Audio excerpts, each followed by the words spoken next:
Mollie Steimer and her family seek freedom in the Golden Land, but science proves that immigrants are destroying the country.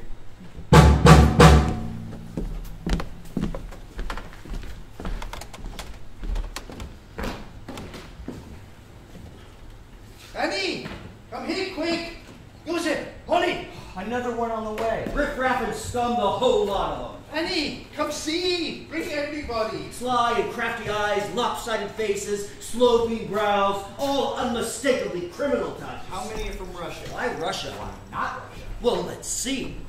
In the last 30 years... Did you get the water? Where are the others? All the children should be They're here. sick. I told you. Mollie, stay back with them. I have to tell them now. No, later. Stay with the baby, please. Hey, look. $1.5 million. 30 more years and we'll be overrun with them. With their diseases. Oh, they try to hide them, but I can spot them in one glance. Both physical ones and moral. I'm serious. With that, I need to see. It's easy with practice. Watch. I need your help. Joseph's fever is worse, and now Sonia and Herman, and Bessie's too. We need water. Mollie, go back. Stop it. We can say, what? He's a baby. A sailor grabbed me. Just tell Papa to find us some water. Hey, you! Over there. Yeah, you come. Papa, listen to me. What? What is it? It's terrible. He just came up and grabbed me like it was nothing. Like he could any time he wanted. Ah, never mind. Sailors are bad people. So what? But look, Mollie. See how the water and sky begin to divide. See the crack. Jacob Schwartz. A Russian. Yes, I see it, Papa. Speak with the devil and he will come. It's America, Mollie. The Golden Land. One glance, 6 details. Scalp, face, neck, hands, posture, and general condition. Both mental and physical. We've made it, Mollie. We're free. Now to check the usual hiding places. Not even the Tsar himself can touch us here. Unbutton the collar to check for goiter. Like animals, they treated us. No. Drew a line in the grass and drove us beyond it. Put aside the blanket to check for deformities. Then just when we put down some roots, No. one day they'd come and tear them up. Remove the hat to check for ringworm. Too bad, they say. No. Now's the line being moved. Peel back the eyelid to check for trachoma. No time even for crying. That's the sneakiest one in a way. Pick up everything you can carry on your backs. No trachoma. Go again like sheep to your new pens. I know there's something wrong with him. I mean, he's defective. Like a cheap automobile.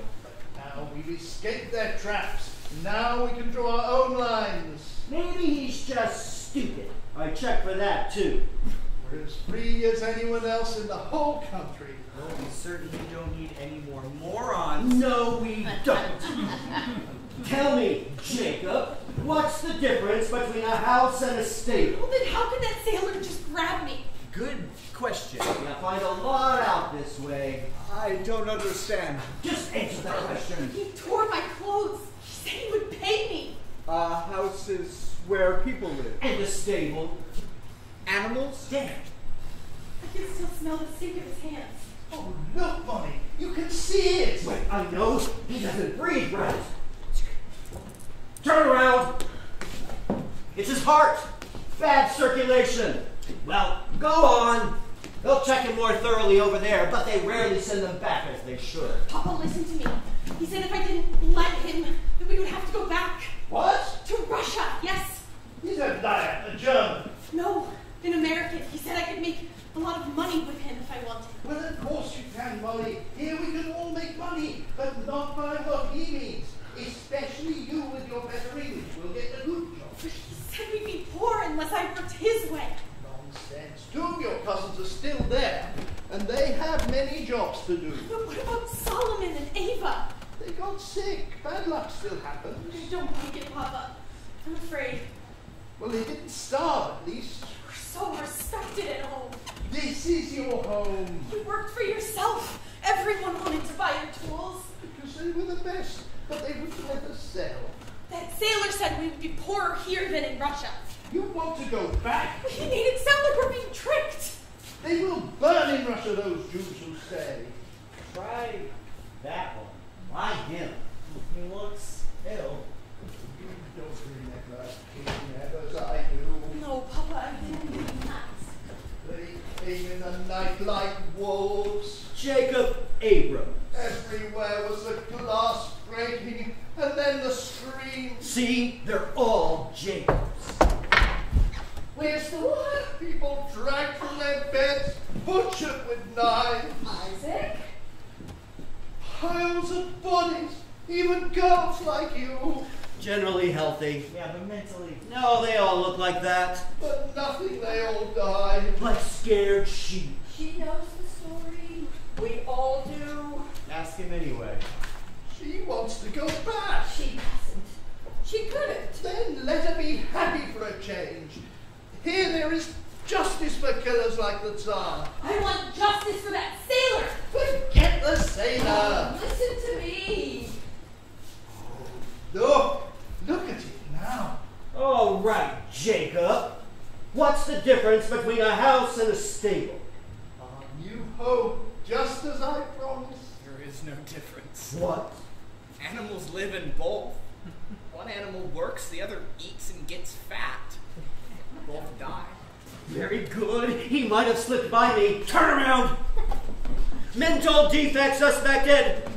Go there. Understand? See how big the crack is. There's your feature story. Opening wide enough for all of us. 3 more boatloads of vermin to dilute the gene pool. Like a big smiling mouth. I say this country's full. Go home. What, Mama? Be happy. Smile back at your new country. Any one of them could be an anarchist. We're free, yes? Yes, it's spreading like a disease. Yes. It's wonderful, Papa. It is. They come to this country just to blow it up. We're all so happy and grateful. If only there were an exam for that. Aren't we, Molly? Well, the police asked them that right over there. Molly! You're kidding. What do they say? Yes, we're all very happy. Some sort of Russian crap, I guess. It's good we came, no? Well, Yes. that I need to see. Yes, Papa. You were right. But right now, I need you to find us water from somewhere. Hey, the press aren't allowed over there. Quickly, please. They say there is no more of the ship. There must be water. That sailor just now told me there's There's plenty. plenty. See, you make such a fuss for nothing. But not for you. But not for us.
other person. Individual freedoms would be honored as a basic right of existence. Private ownership would be abolished and law replaced by mutual agreements. Every person would produce as much as he can and receive as much as he needs. Instead of struggling simply to survive, every man and woman would strive to develop themselves to their fullest potential. both mentally and physically. While at present the people of the world are divided into competing nations, we shall stretch our hands toward each other with brotherly love. To the fulfillment of this idea, we shall devote all our energy, and if necessary, to render our lives for it!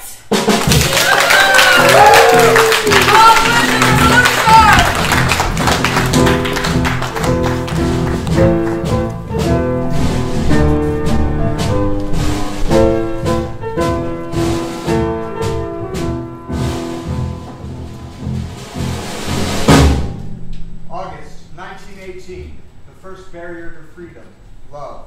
A printing press joins the Freiheit group, a momentous event captured by the bug. It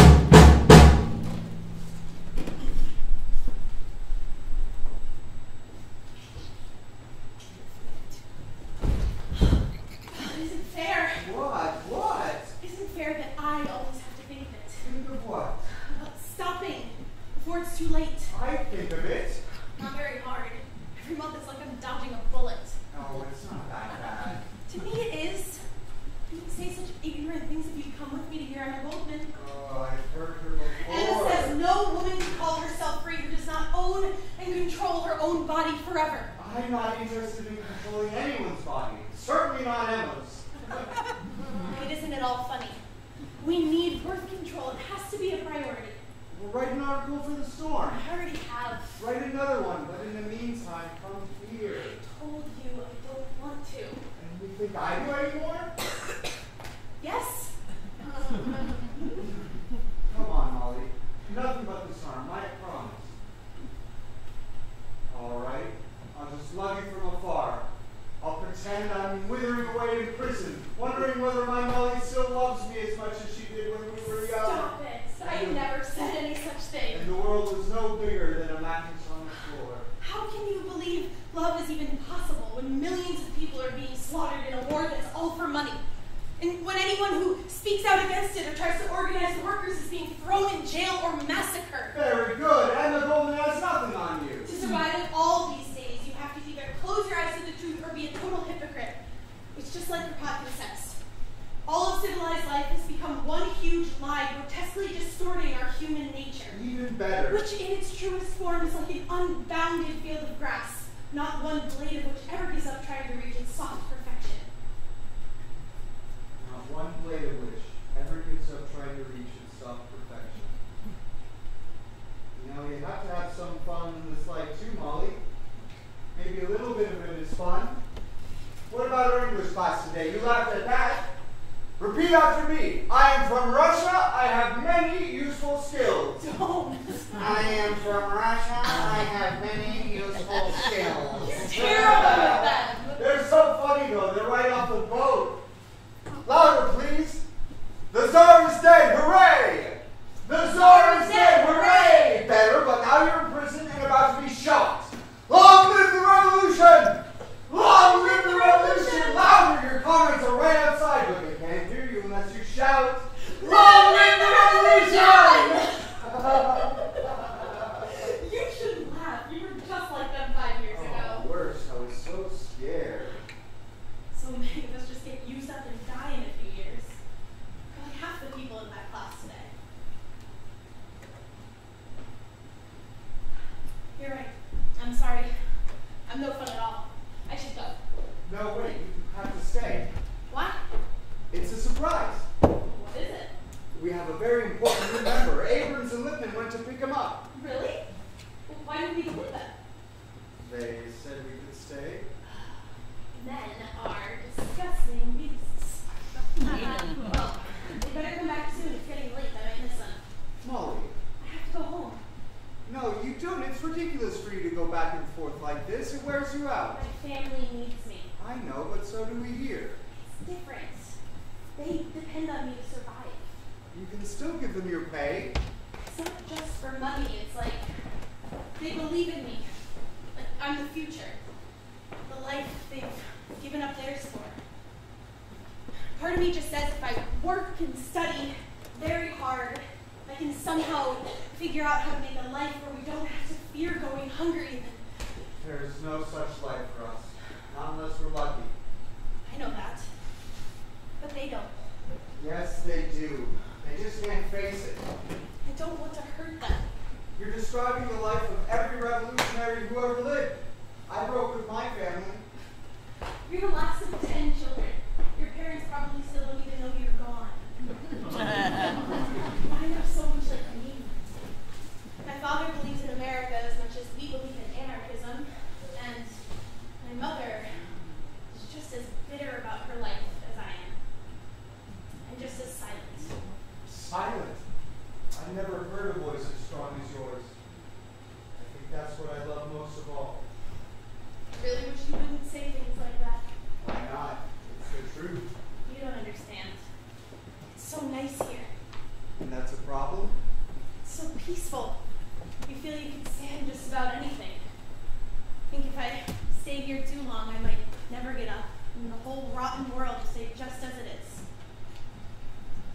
The world is turning even so. It needs help.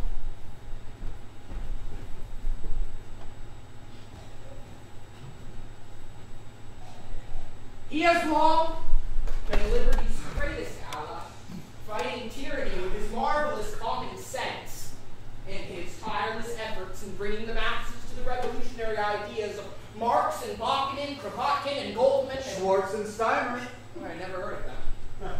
Tsars and capitalists, presidents and popes have all tried to smash him, but in vain. Despite his remarkable history, he is humble and he will speak on our behalf whenever we wish him to.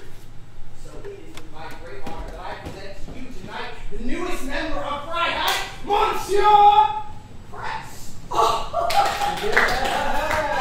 Wonderful! Is it really ours? Let's get a picture. I was thinking the same thing. All right, everybody, get together. Come on, a little closer. There you go. Don't move. Perfect.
Mollie sits down.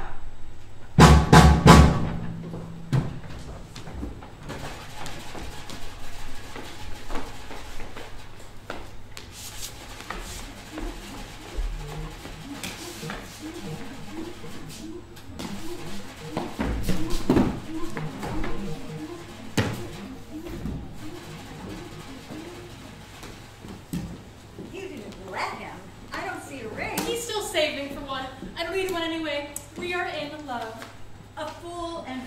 love, our soon party. Not everyone has your bad luck, Rose. Just the opposite. We'll see who's a fool when I get up from this machine and walk in this miserable place forever. Just don't sell too cheap too soon. Every week that girl leaves here. Forever. No.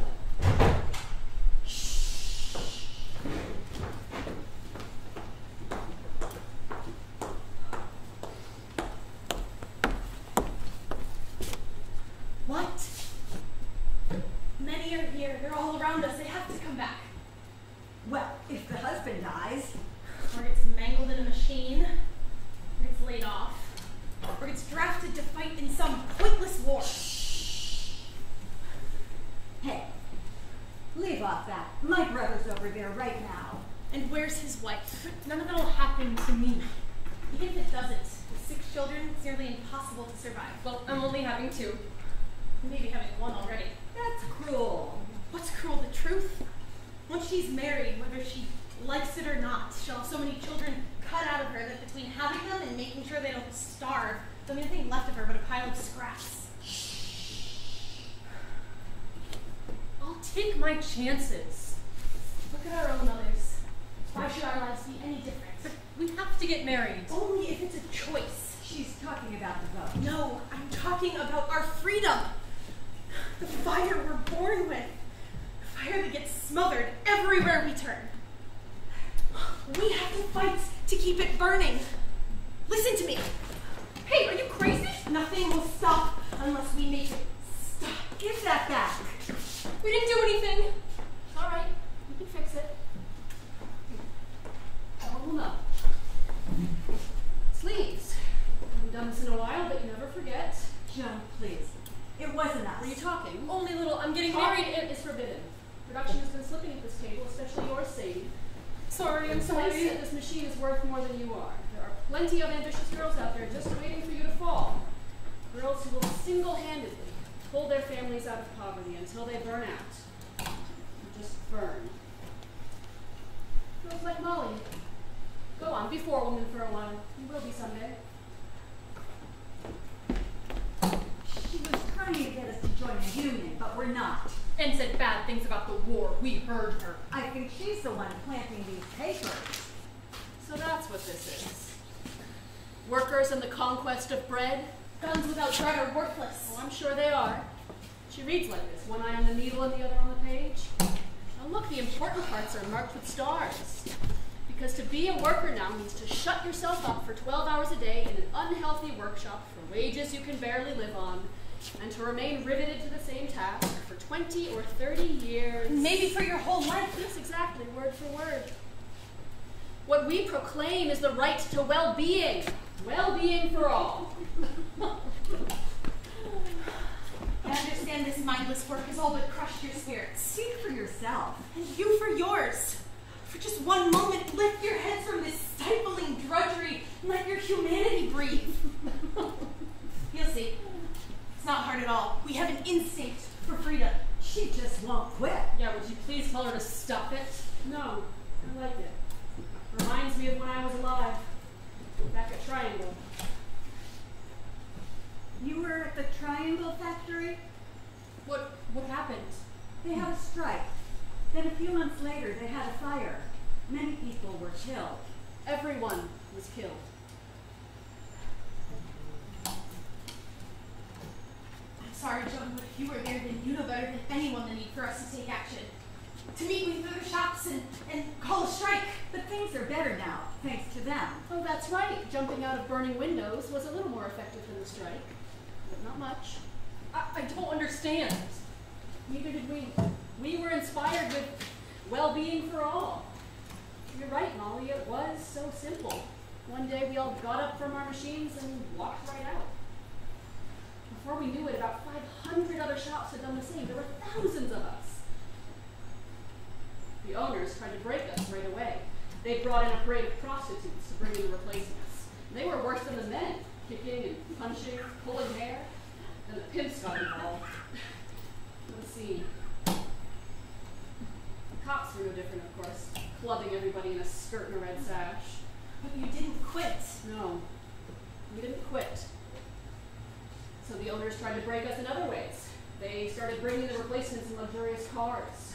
They gave them oranges to eat, fresh rolls and tea.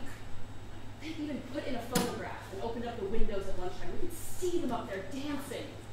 The best ones got prizes. Fancy hats and fur coats. Now that's cruel. But it wasn't the clothes. No, it was the dancing. Imagine dancing here, or anywhere for that matter. Whoever has time enough. Or energy enough. No, none of us. And there they were, dancing at work, laughing at all of us down below. We were envious at first. Who wouldn't be? But pretty soon we all just laughed back. Because they were like puppets.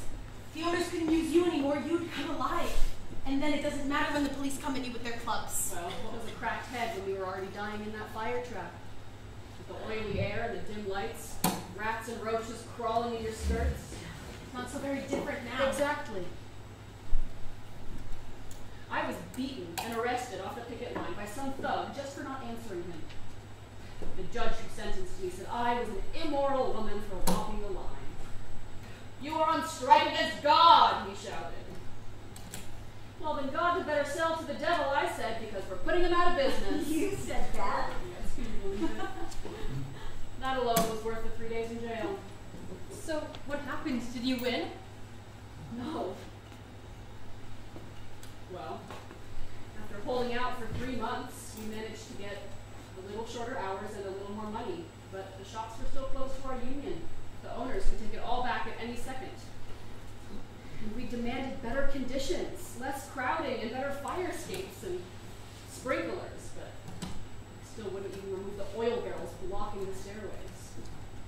In fact, thanks to us, the doors were now locked behind us all day to keep out the organizers.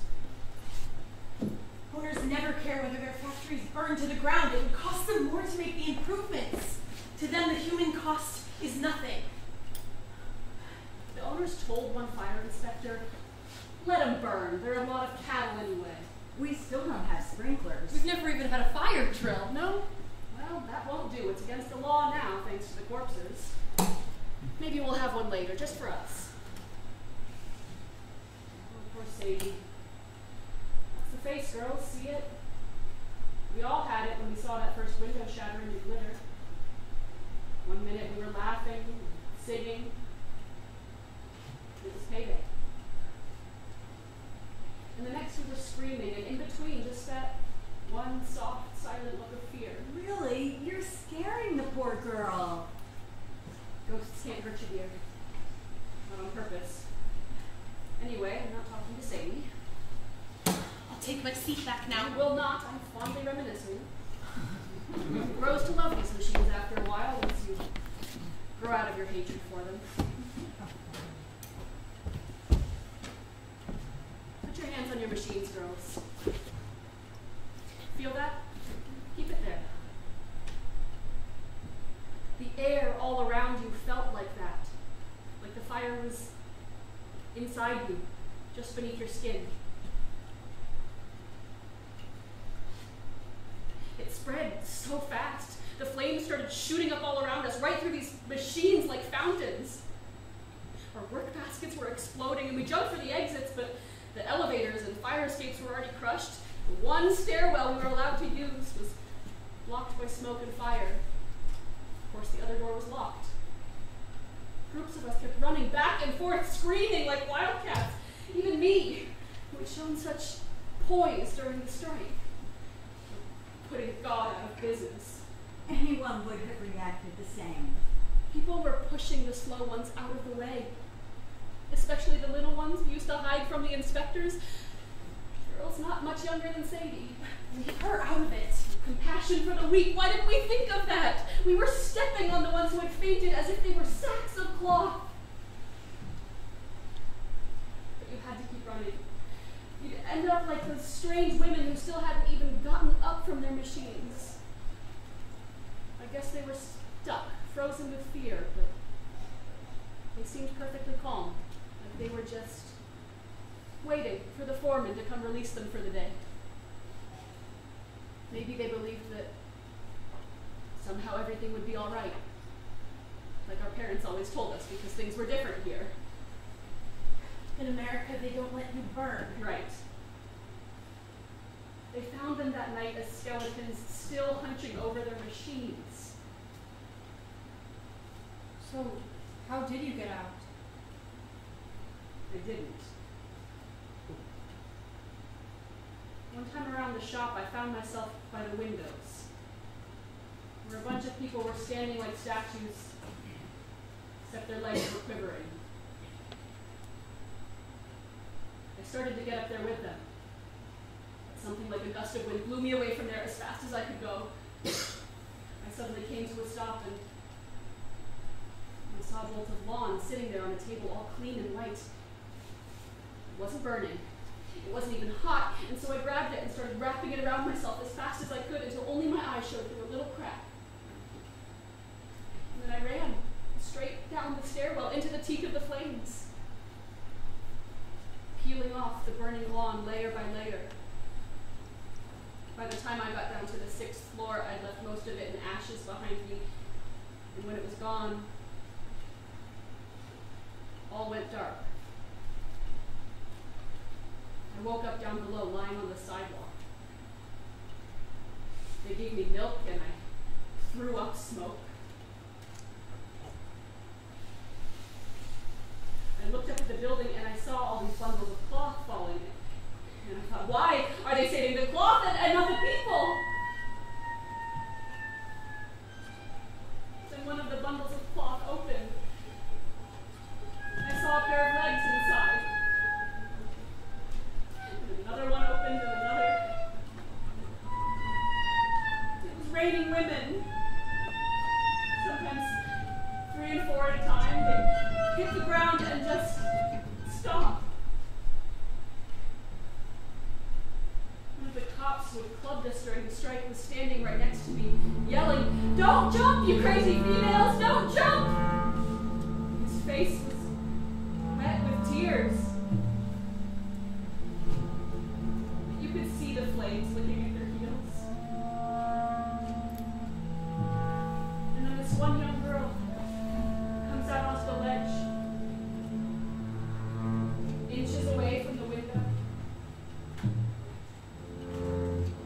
For a while she just stands there, staring straight ahead as though she were looking at herself in a mirror. And very carefully, takes off her hat, sends it sailing through the air. In the same manner, slowly opens her pay envelope and scatters the bills and coins like so many dead leaves and clumps of dirt. She tilts her head back, gazes into the mirror. Jump, I said.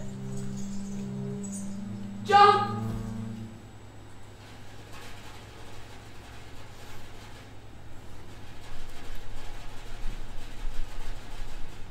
I think that was your guardian angel who showed you the way out. Was it?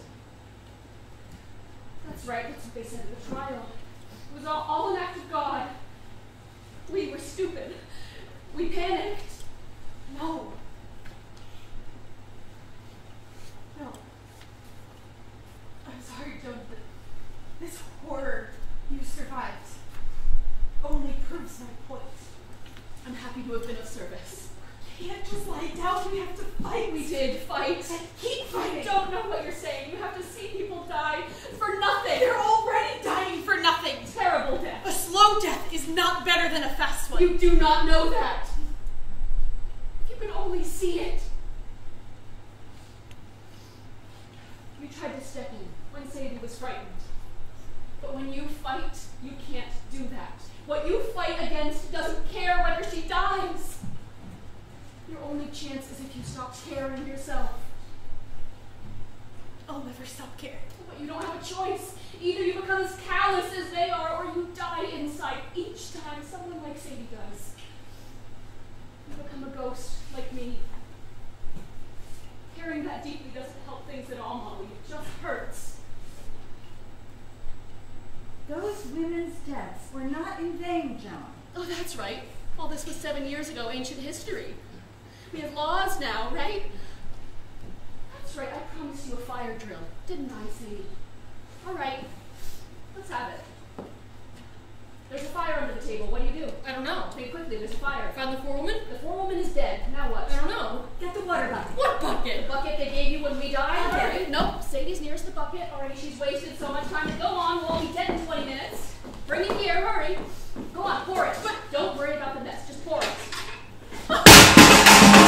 Won't do much, will it? Now what? I don't know. The fire is out of control. We have no hoses. Evacuate. Yes! Sadie, get the door. Stand there and make sure the cattle proceed down the exit in an orderly fashion. What on earth is the matter? It's stuck. The fire is out of control and people are crowding. Hurry, we need to get out. I'm trying, but we're open. Nonsense. The law requires it to be open. Pull harder. It won't open. I think it's locked. Impossible. We died for that door. Open that door or you're fired. I can't. I can't. It's chained shut. Chained. That's odd. Not even ours were chained. Sorry, Sadie, my mistake. You better tell Mr. Worth immediately, hadn't you, Sadie? Rose? Molly? Guess it's up to me. Take my place, Molly. There's a girl. You do good work here, Molly. Your family must be very proud.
It just gets louder. I know.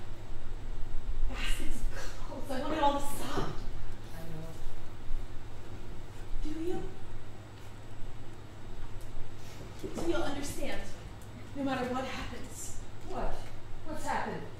Are you in trouble? No more babies. We've had enough misfortune in that way. Molly, don't love your brothers and sisters like that. They look up to you so. You're like their second mother. Well, if only they didn't have to grow up and live like us. Already poor Joseph wants to work. He's starting to understand we can't afford him. Molly. But it's true. You didn't want them either. They came. It wasn't a choice. No, nothing's a choice. And everything should be. It was a good choice to come here. Nobody killing us. Yes, Papa. Now get some sleep. But what did you mean? No matter what happens. No. Now you look. What are you thinking to do? Nothing will stop unless I make it stop. Molly, you mustn't even think of that. What? No, not that. It's terrible that you could think such a thing was even possible.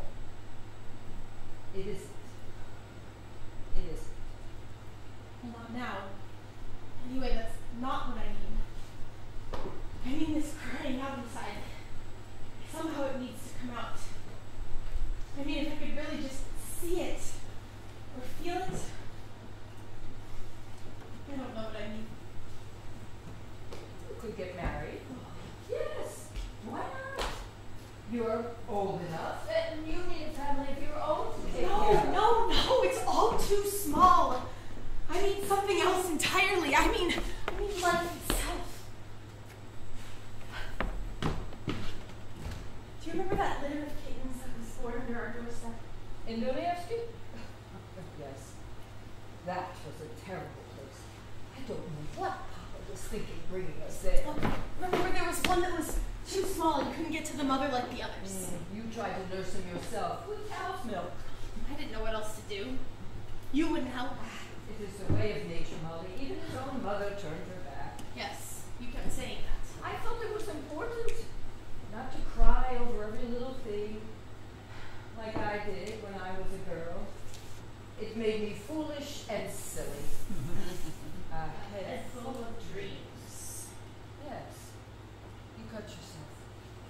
I gave you a bandage and I turned away. And cried. But it was good I did that. Look how good you were. Like a machine. So I made you tough and now you're angry. No, that's not it at all. It's the kitten himself I was remembering. He was so tiny and frail. He looked more like a mouse. I could feel his bones poking through his skin. He would lie there quivering, sucking my fingers. And for a while he'd try to swallow some of the milk, but then he'd stop and curl up as deep into my hand as he could go. But the strange part was that even after you would make me put him back with the others, even after you finally took him away. I didn't want you to cry. I didn't want you to bury him. Even then, I could still feel it tingling right in the center of my palm all day long. I can still feel it now, if I really think about it. He was alive. And that's all he was. The perfect. That's what I want. I just want to be alive. I can't help you with that. No. Having a family is the only way for us, Molly. You're right. Little ones are so helpless. They need you for everything. What they really need, we can't give them. We give them life. A life in prison. You don't know that. Maybe they have a better life. Not now, but someday. Someday. You mean for David? Oh, David's David. It's a trap. All this hoping. I'd rather die. A life with no choices is no life at all. You do have a choice, Molly. Just make sure you do it well. Look for a man who can give you the freedom you want. The freedom I'm talking about has nothing to do with marriage. And this, I can help you with. I will not sell my love. What love? I only want that you be happy. Don't be the fool you was. Forget the ones with big ideas and with no money. These Bolsheviki are no good for you, Molly. They're not Bolsheviks. Papa must not hear. What does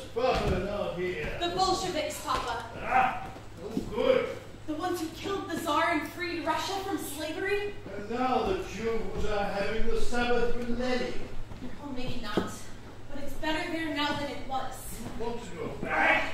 She doesn't, Papa. No, I want to bring Russia here. Let it stay where it is. You don't remember Kishinev. Kishinev. Papa, come on. Get some rest. What rest? It's impossible to rest with all this noise. Bring Russia here. You don't remember or you wouldn't talk so. Bad enough the way they moved us from place to place, like animals. But they also spread rumors about us, lies. Said Jews killed Christian boys and used their blood for ransom. It came in the night like wolves.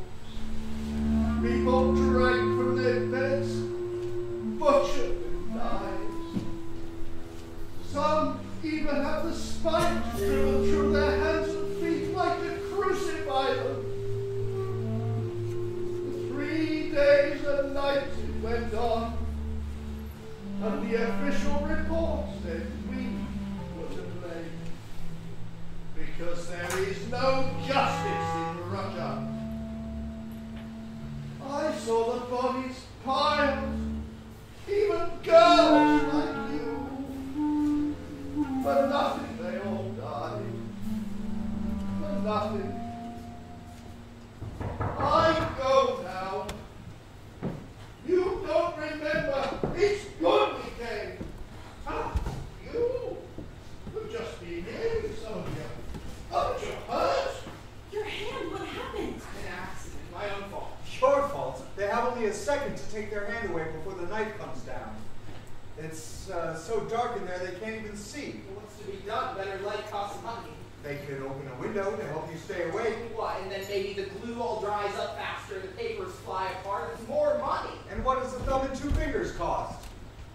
Poor boy, how will you live? You have a family? A wife, yes. Thankfully, no more. Mary's already looking for more work. She can maybe try the furrier where I am. And look with hands that shake like yours, and those gums. Show them. They won't tell anyone. They're blue. It's just the mercury we treat the furs with. Yeah, it seeps into the skin. I've heard of that. They have to hide it when they're sick so they don't get fired. It goes away if we can spend some time doing the fleshing instead. No, thank you. Kissing my wife is one luxury I would die before I gave up. Molly can recommend her at once. There's not enough work there, even for her. But when he's busy in the fall, yes? I'll talk to Mr. Worth. You know Mr. Worth. Of course she does. If he's help, we would appreciate it. Jake, you poor boy, what's a man to do without his hands? I go now. If we come too late, they can lock the door. You see, Molly, any day such a thing could happen. And then what would we do? Better to work every hour you can than save.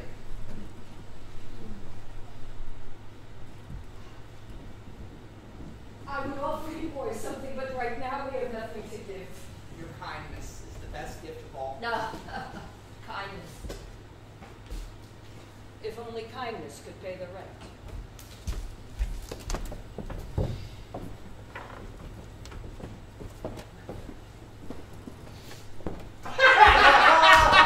Kissing your wife a luxury. Here, Molly, have some berries. They're good for the gums. People must come to learn compassion without tricks. Oh, sometimes tricks help. Never. Then the compassion isn't real and breaks at the first test. The things we pretend are true for others. People listen better when they know the person. Listen to yourselves. What kind of ideal can you hope to create when you're already finding ways to justify your own lies? Better you should run for president. All right, all right. It was just this once. We thought that maybe if Molly's parents thought we were pitiful, they would let her come see us again. 2 weeks we missed you at the meeting. Yes, much has happened. Here are your copies. I could have come, chose not to. What? Look at that. Our Molly is going soft, too. Impossible. Why? I had to think. About what? About the Sedition Act, about 20 years in jail if we get caught. You see how they all run when the work gets dangerous. We'll see who runs. We have no time for this. Well, all right. What is it, Molly? Yeah. What are you thinking? About a lot of things. want doesn't exist. That is our job, to bring it to reality. And how in order to do just that means we have to live in what doesn't exist. What about how hard that is? There's so much we rely on from the world as it is, our jobs, our money, our homes. Whatever needs changing, we will change. But it all affects the way we think now. We gather under this shining banner of freedom, but as long as we remain in any way chained to the system, we can't help but think like slaves. Without our jobs, we starve. Yes, you see? Well, there is some reality to come to terms with, Molly. That's just what holds us back. I want to burn every bit of this diseased reality from my mind. I want to be really free. We all do. All right then. And aren't you frightened? No, of course not. Well, I am. Kind of freedom I'm talking about is terrifying. It means falling and no nets to catch you anywhere. I don't expect you to understand. No, I think I see. Some things are hard to let go of. Yes. They will all have to go. Molly. If not, we'll stay trapped. We'll never come alive. But we are alive with the ideal. And if we fall together. And with all the anarchist martyrs of the past. It's pretty to think there'd be at least that. You all think too much. There won't be anything left for us to save unless we first save the revolution. Look, haven't you heard? Wilson is sending soldiers to Vladivostok. They say it's only to help the Czechs get back to the German front. The hypocrites, as bad as the Germans hiding behind a war for profit, they are afraid that a workers' republic might actually succeed. We're meeting tonight to draft a response, but without you it wouldn't be any good. It would be terrible. It wouldn't even get us arrested. What do you say? I think this is the moment we've been waiting for. Ah, there's our Molly! We were just leaving. Thank you for all of your help. I only wish there was more to do. What you've done is plenty. Thank you. This is the last one. I'm going to. Oh, Molly, no. Listen to me. Have patience. This one thing I know. I don't even know that much. Molly.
Fortunate you're here, Mr. Hoover. Something very serious has fallen into our laps. Oh, hardly. This is Commissioner Woods. Ex-commissioner. Arthur resigned the day Tammany Hall moved into the mayor's office. I couldn't be part of that game for 1 minute. It's all influence and connections. He still drops by to advise us from time to time. The bomb squad is an elite corps that I take great pride in. And this is? One of my men, undercover, you understand. Of course. What can I do for you, Inspector Honey? Yes, right. Have you seen any of these? Oh, I picked up some of these today. The usual, Kent. Nothing that serious as I see I it. beg to differ, Mr. Woods. All radical effusions are gravely serious. In fact, they are sedition. And can be punished under the new law. The law is vague. The Sedition Act is as clear as we allow it to be. It's a crime to say or write anything disloyal or abusive about the United States or to hinder the war effort in any way. Yeah, but they're upset with the business in Russia, not the war with Germany. The leaflets were found this morning by 4 workmen in East Harlem. We managed to trace it to a man by the name of Rosansky. He was scared. He's just a boy, about your age, Mr. Hoover. Boys my age can do a lot of damage, Mr. Woods. He gave out 5 names. Abrams, Lippman, Schwartz, Lasowski, and Steimer. Last one's a girl. Know any of them? That's Freiheit. Freedom. Are they important? They are all important. Oh, they come up. I've heard that you've compiled quite a list of files. We're making a little library, yes. We can use everything you have. We're picking them up tonight. Rumor has it they're going to gather tonight and pick up more leaflets. Tonight? Oh, tonight there's a meeting at the Opera House. Many well-known radicals are supposed to be speaking. That's why we think there's something here matters related to the higher-ups in the anarchist circuits. Oh, nonsense. On the one hand, it's the usual blather. On the other, it's just a bunch of kids. What do you think, Mr. Hoover? It's not what I think. It's what I know. Gentlemen, since I have come to the Bureau, it has become increasingly clear to me that civilization is now facing its most terrible menace since the barbarian hordes overran Western Europe. Surely you exaggerate, Mr. I Woods. do not. I do not see. Maybe how that- you don't know where to look, Mr. Woods. Have you heard of the epidemic of Spanish influenza that's presently ravaging Europe? It's rumored to be a German plot. May very well be. The illness strikes without warning. A man seems perfectly well, but then within 1 to 2 hours he becomes delirious, running a fever of up to 105 degrees. He begins to cough and spit blood. Every muscle and joint in his body aches. He feels as though he'd been beaten all over with a club. Death comes swiftly, often the result of choking, while large quantities of bloody froth exude from his mouth and nostrils. Some predict it will come here, that even now the germ may be on its way, incubating in the bowels of another steamship teeming with alien filth. Let us pray that it does not make it here. Huh, but it already has, Inspector Tunney. Our intentions were good. Opening our doors to the outcasts of other lands, to man our machines and plow our earth. But they have betrayed us. Pry open the doors to their secret dens, and you'll find them eating away at the fabric of our institutions. Freiheit gives free English lessons that turn into anarchist rallies. At the end of the hour, they led us into a crowded hall which had a distinctly foreign atmosphere, to say nothing of the odor, which was like a cross between a garlic garden and a gefilte fish. You see, even something that seems benign on the surface is rotten black inside. The speaker whined on and on about the evil capitalists. Wake up, he shouted. You live like rats, 4 or 5 in a room, while they spread out their fat and 30 or 40, maybe even one for their dog. When a landlord buys some ground and we build him a house, but what right does he have to buy the land? Did he create it? A flagrant attack on property. Precisely. Our most sacred right. Come on. No one's denying that they talk big, but most working people don't believe all that rot. And when they do, maybe it's because they've been laid off and don't know where else to turn. Thomas, remember that one winter when there were no jobs anywhere? You should have heard the talk back then. Well, we got the whole force together and in a matter of weeks raised thousands of dollars for the jobless. Most of it out of our own pockets. There were good feelings all around. And see how unappreciative they are. Arthur,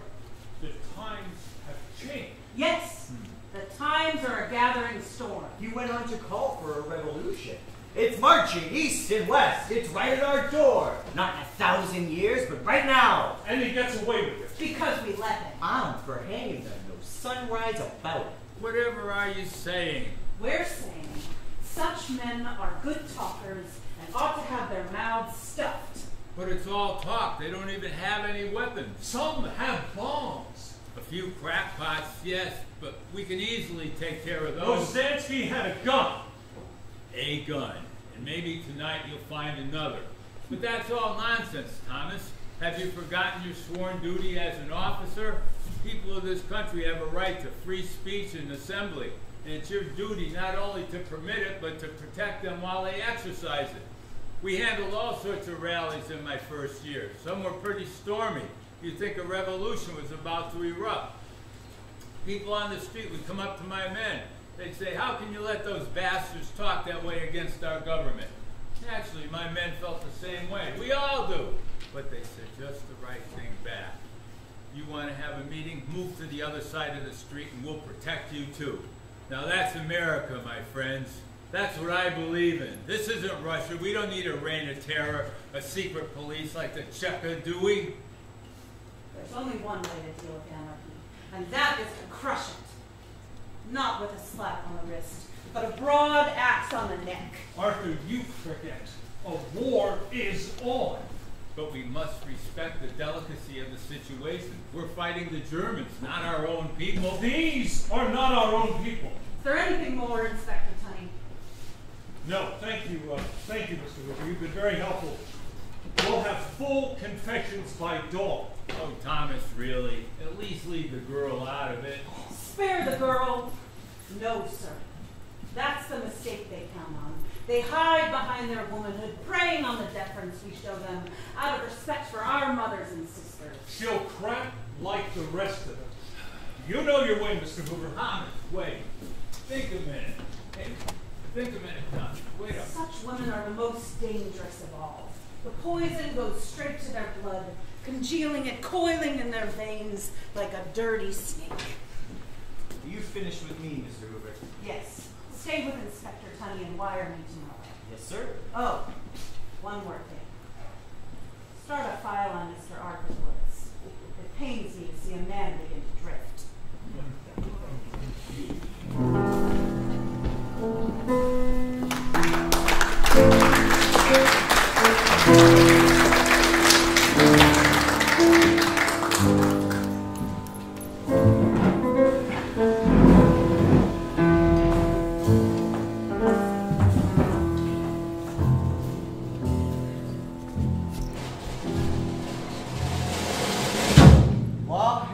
Succumbs to hysteria. Mollie is tempted, Jacob Schwartz is beaten to death, and Mollie is alone.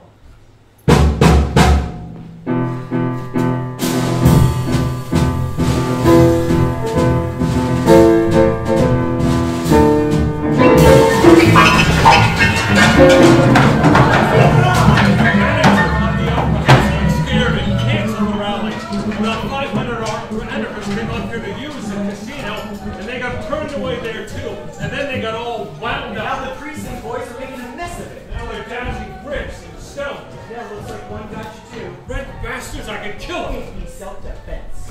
The station's going to be jammed. We're going to have to work here.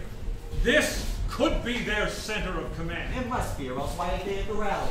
Did Rosanti show you the others? Oh yeah, little Judas is having a last supper with them in the cafe down the street. They got a load of those leaflets. Good. Pick them up when they come out and bring those wagons around. I want everybody, and I want them in hard. Yes, sir. Go find the boss.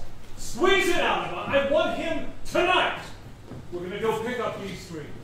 I'm bringing the girl out. Make like a cop, but don't say that you are. Oh, I know the game. The girls are always very chatty. Keep her away from the apartment. Go.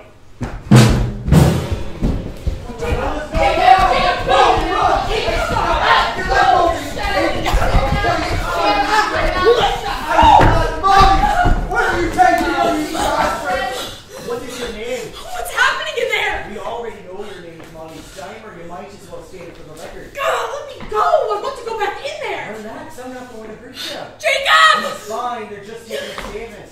Now, Molly, where were you born? I was born in Russia. Why did your family come here? To escape the Tsar. Who hit you? You did. Liar! You don't know who hit you. Who gives the orders around here? Tell the truth. If I have anything to tell, I will tell it to a judge. You better tell me now or you won't live to see a judge. Long live the revolution! I wanted to go back in there. Believe me, it's much safer right here. I don't care if it's safe. Oh, really? What a brave girl. It's easy to be brave when you're standing next to a coward. All you do is follow orders. You're all shriveled up inside, nothing but a walking corpse. Oh, you're very interesting. I almost feel bad. Please, no more. Your begging disgusts me. Nobody will care if you die. I am sick, a weak heart. Cowards like you don't have a heart.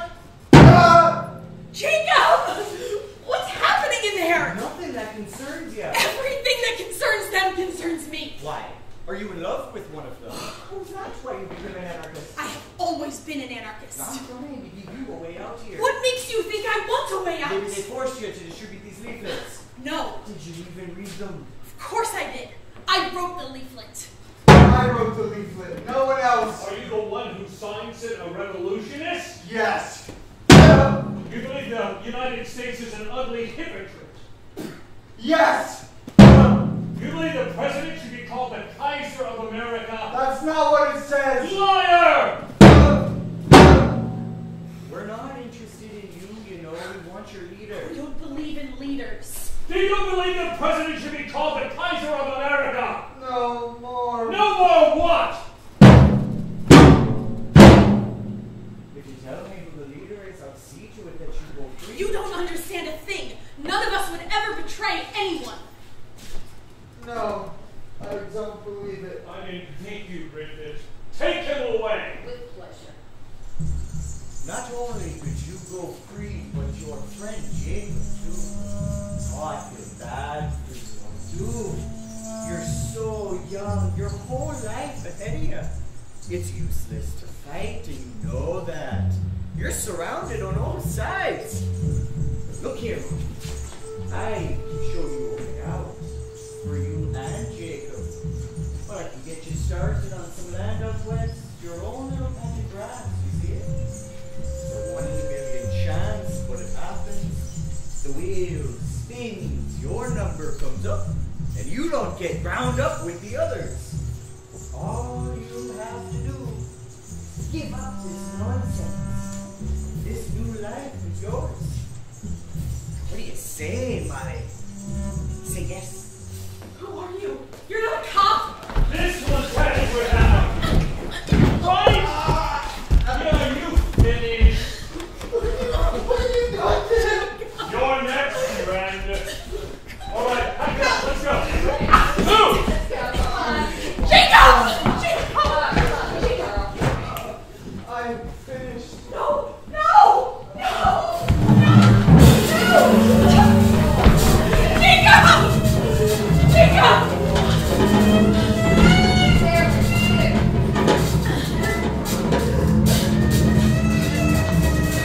See here, everybody! Wake up! What? See the blood! The murderer! They come to the night like wolves! Yes, guys! Fight for your lives! Quit your jobs! Leave your homes! Let the whole world burn! All of it!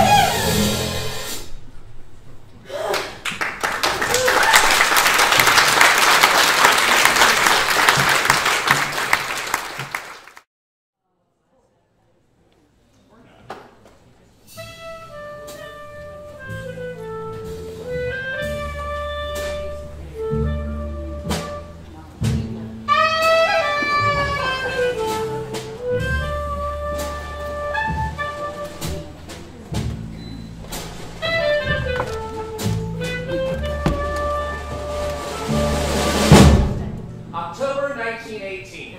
Rising star defense attorney Harry Weinberger attempts to free the free press. Mollie Steimer, media sensation. But in truth, Jacob's death was not in vain. In a letter to his friends not long before he died, Jacob wrote, Farewell, comrades. Struggle without fear. Fight bravely. I'm sorry I have to leave you, but long after your martyr is forgotten, and there it ends, never to be sent. Can you picture anything more heroic? There he lay, slowly dying, all alone in a cold, dark, clammy cell. And yet, out into the void, he sends this small, pitiful letter, which, like words of living fire, will be remembered as long as anyone who's ever heard of this case shall live. Instead of grieving, then, let us all strive to make Jacob's dream of equality and justice for all a reality. I, for my small part, must go now and prepare for another day's battle in court against incalculable odds. But though we may struggle, and at times even be set back, since our cause is just, in the end, we will surely prevail.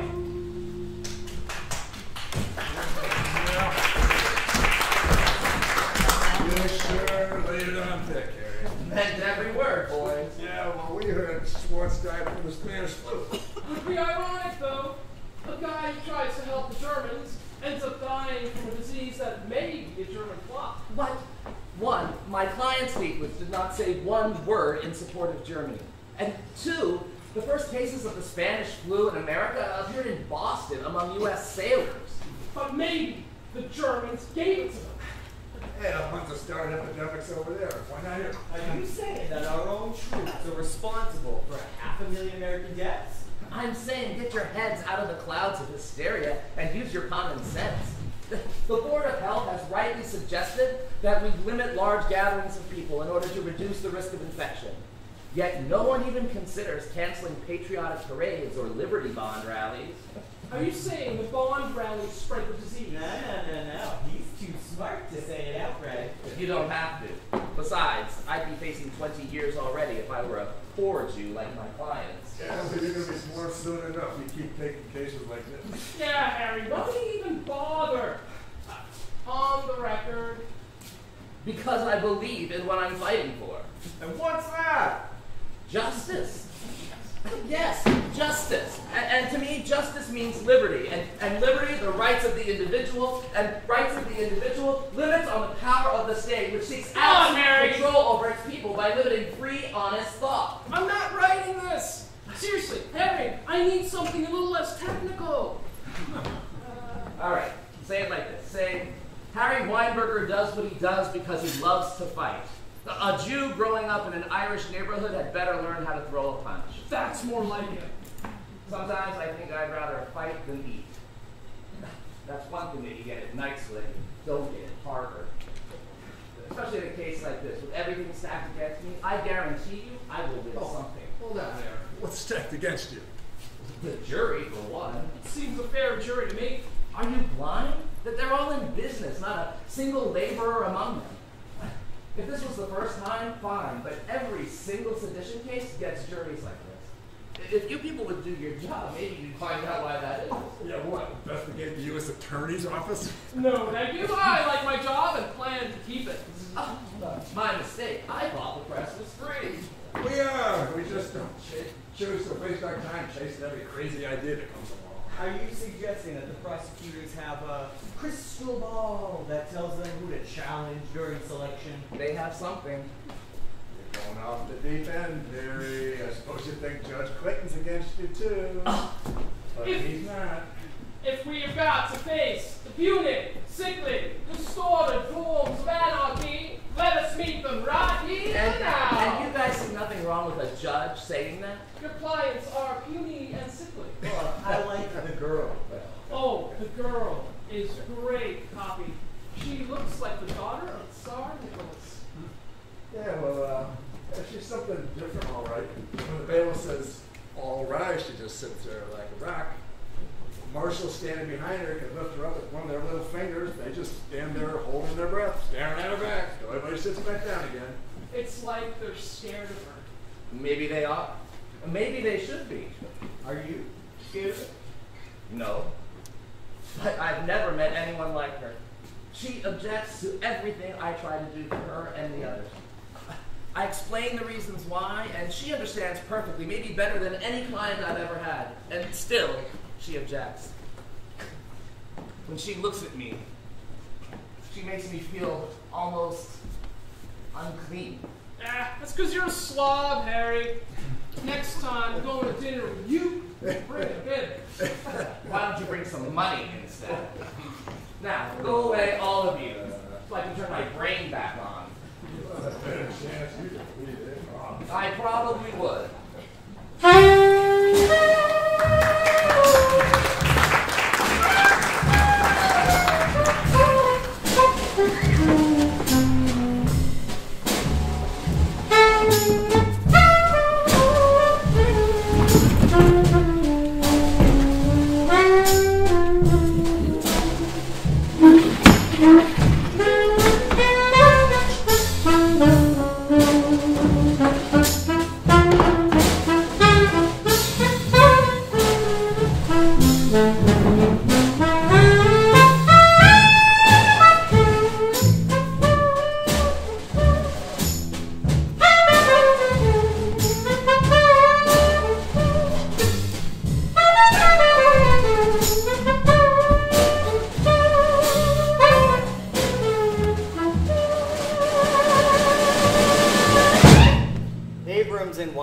Teach Judge Clayton a thing or two about the Declaration of Independence and the philosophy of Jesus Christ.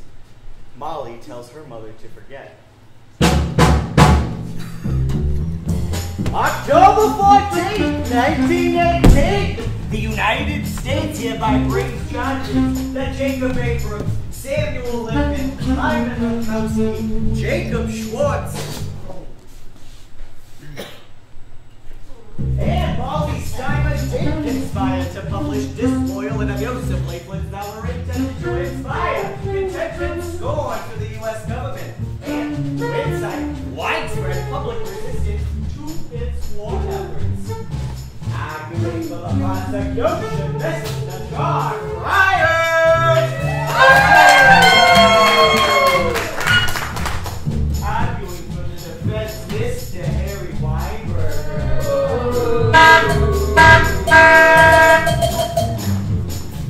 Federal District Judge Henry De Lamar Clayton of Alabama presiding. Are you against this court, yes or no? All courts, not just this one and the police. How would you make the bad people behave? Well, there is no need for a club, only our consciences. All are my brothers, all would produce to their ability and receive what they Oh, you people are always talking about producing, and yet not one of you has produced even one potato. I'd rather hear the neigh of a good horse or the moo of a faithful cow than hear the screaming whistles of 100 industrial establishments. I mean, why don't you really go out there and produce something on the farm? I work 10 hours a day. I bind books. Books? I ask, what do you produce? Your Honor, may I continue with my witness? Law. I produce justice. Oh, I hope that you do. I assure you I will, and then so. Your Honor, may I just return to the point here? Which is that if there were no wartime restrictions, Mr. Abrams would indeed like to return to Russia to help the revolution. Well, I wish he were over there right now, if I may be allowed to have a wish. And to fight the Germans as well. First chance, I'd be a pilot. I object. The witness's personal ambitions have no relevance to the illegal content of the pamphlets. I am establishing the witness's intent. I know very well what you are trying to do, and it is a waste of time. And anyway, he's already said it, Mr. Ryan. Try to object a little earlier next time, and you stop going so far afield. This court is losing patience with you. Yes, of course.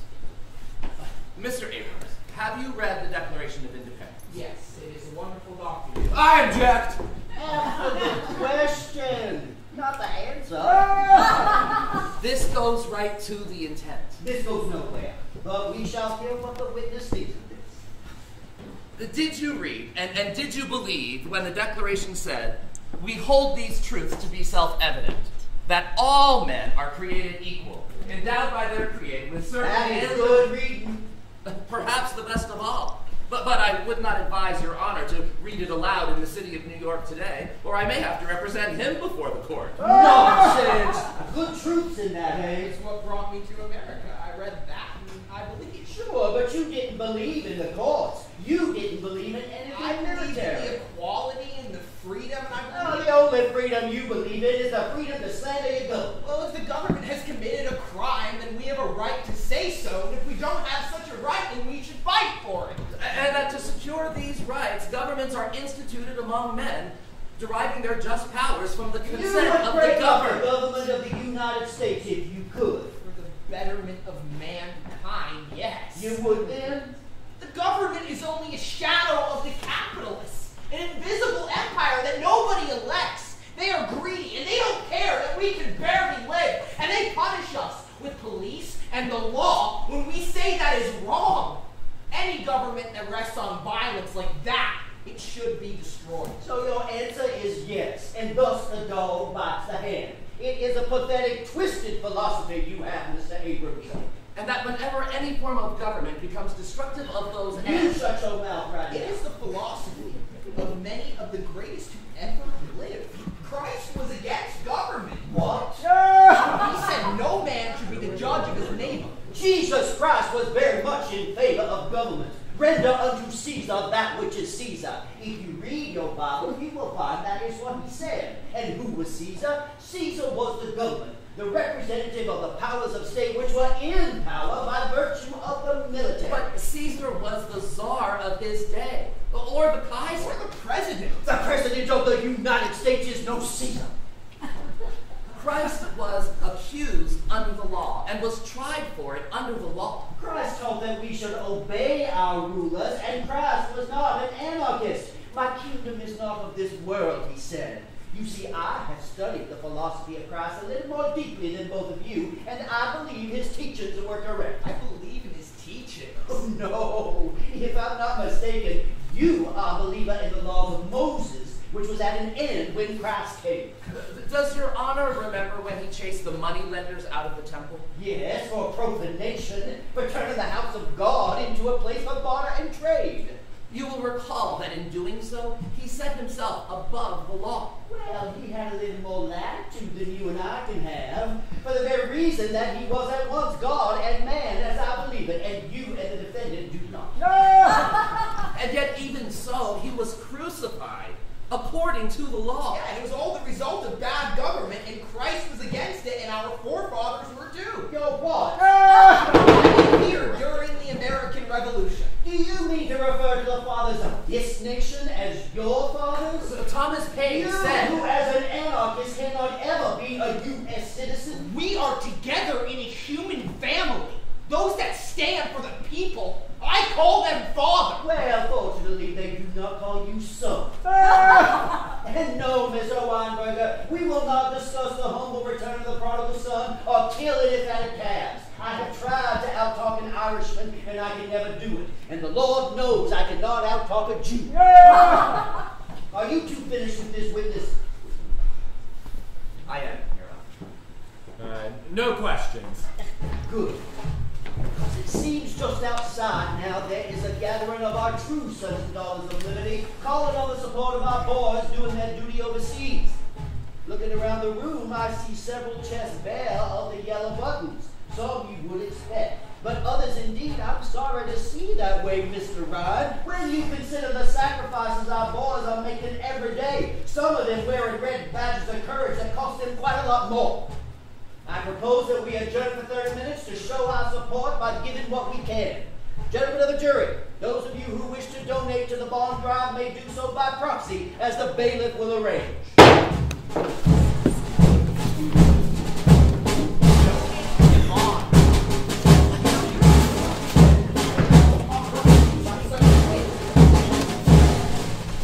Jacob was magnificent. You see how it works here, Molly. The judge is stupid, of course, but they're always like that. The people in the jury are good men, and they can see clearly that you are in the right. And when you're free, you can come back home with us. He means you don't have to go back to the factory. No, we have plenty, and soon Joseph will be old enough. You can stay with your mother at work. and read and study. And study, yes, I mean that. The things you have thought about, Molly, I never knew. Every day you're in the papers. Outside they chant your name and say you should be free. Papa, You have a good mind for this politics, Molly. I think you should be like this lawyer and help him. as long as I've been in custody, I've yet to see a single woman doing anything. There must be typing you can easily do. I will talk to this Landenberger and see what he can help. Papa, no, please. I know you are too proud, but this is the way. Poor Papa. It's going to be so hard on him. Yes, it will crush you, Molly. You don't even know. And little yours. Oh, Molly, things are so bad at home. What? Tell me. I think he has that flu. Yes, already his nose begins to bleed. I don't know what to do. He'll be fine, he will. I don't know that. I see every house with a black wreath. Now ours. And without you, how can we manage? You must forget about me, Mother. Pretend I'm dead. Pretend it was me who got sick with the flu Molly, and died. Yes, no, yes. no. It's best that way. It isn't. Listen to me. For you, there is still a way out. You're as bad as Papa then. No. I have a reason to hope, which I would never tell him. I see that the trial is bad. For the others, yes. But maybe not for you. They took pity on us, I think. Who? That man from the police, Tony. And he said it is too bad to see a young girl like you led away by the wrong crowd. I'm so tired of that. And that maybe they would go easy on you at the end. Oh, I begged him that it be so. Is there that little of you left, But Mother? he said, only if you be good. When it is your turn to speak, say that you are sorry. This is the man who beat and killed our Jacob. You would have me deal with him now? It is the only way, as I understand. You understand nothing. I understand you have a duty to your father, which is only right. And your brothers. We all need you. You must Molly. begin to stop needing me. What you want me to do would be the worst lie I could tell. It would be going against everything I am. I'm trying to be. How very selfish of you, Molly. Have you become so famous for us? You would do anything for these Bolsheviki that you don't even know? Do and anything. not for us who love you? You don't love her. You wouldn't ask such things of me. How can you say that? Because it's true. You felt cheated by love, or what you thought was love, and by the time you realized that Papa couldn't give you the kind of life you wanted, it was too late. You were stuck with him, and me, and all the others. You can't speak to me like that. Well, of course I can. It's exactly how you taught me to speak. I didn't. I love your father. I do. I love you all. I don't blame you for giving up on love, Mother. I can't let that happen to me. It has happened to you. You're so cold. All right. I know that. You know I want to love. How? If you cannot even love your own mother. I don't know. But I certainly never will by following your example. It's all a big lie.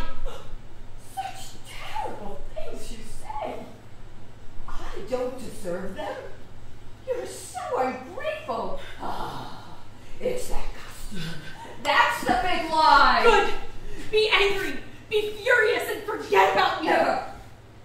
If you want me to forget you, you must forget me first. Yes, I see that. You will have to turn your back completely.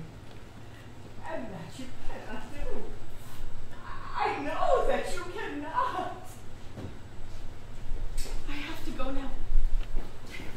Let's be cool.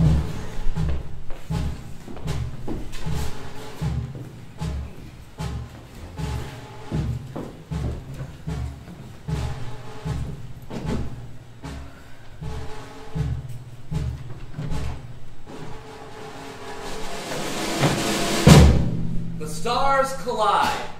Mollie, Weinberger, and the third barrier to freedom, compromise. You see, that's just what I don't want you to do. What? On the stand, I told Abrams not to bite when the judge baited him. He spoke well, I thought. There's only so much one's pride can take. Well, yours had better take more. You're not a very good example. My pride's not facing 20 years. Not yet. Not ever. I know when to speak and when not to. Like with Clayton, he expects me to tangle with him. He wouldn't respect me if I didn't. He doesn't like Ryan because Ryan's just a stupid Harvard boy who just sits there. It's a boys' game you play. Of course it's a game. And we're losing. Of course we're losing. So now you're mad. I said from the start we'd probably lose. But maybe you believed a little in your own greatness. We'll lose even worse if you people don't do as I say. Instead of what we believe? I just spoke to your father. He had this idea that maybe you'd come work for me when this was all over. Or that maybe you'd take my job. Hope you didn't play your game with him. I said I'd see what I could do. You didn't. He was insistent. He can't hear the truth now. He's not well. He believes in all of this.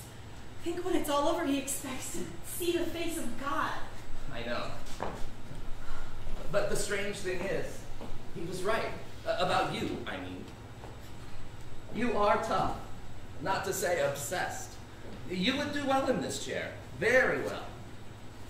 And yes, we will lose this case. And yes, there will be prison for all of you. But when you get out... In 20 years. Less. Far less. In fact, how much time you get may depend on you. What are you saying?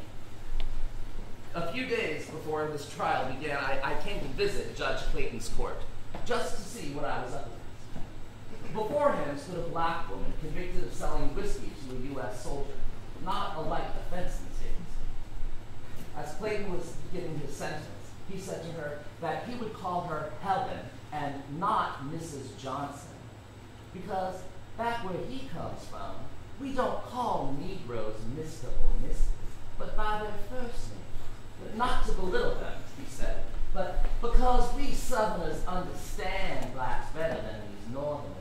Why, we're all more or less kin. You understand what I'm telling you, don't you, Helen? And apparently she did, because right away she said, "Oh, yes, sir, Your Honor. Why, these Yankees don't even know how to look at us up here, much less what to say." This satisfied Judge Clayton enormously. He looked at her and said, "Now, Helen, I want you to promise never to break the law again." The woman bowed her head. Really, I think she overdid it. Clayton fined her $5, and she walked right out the door.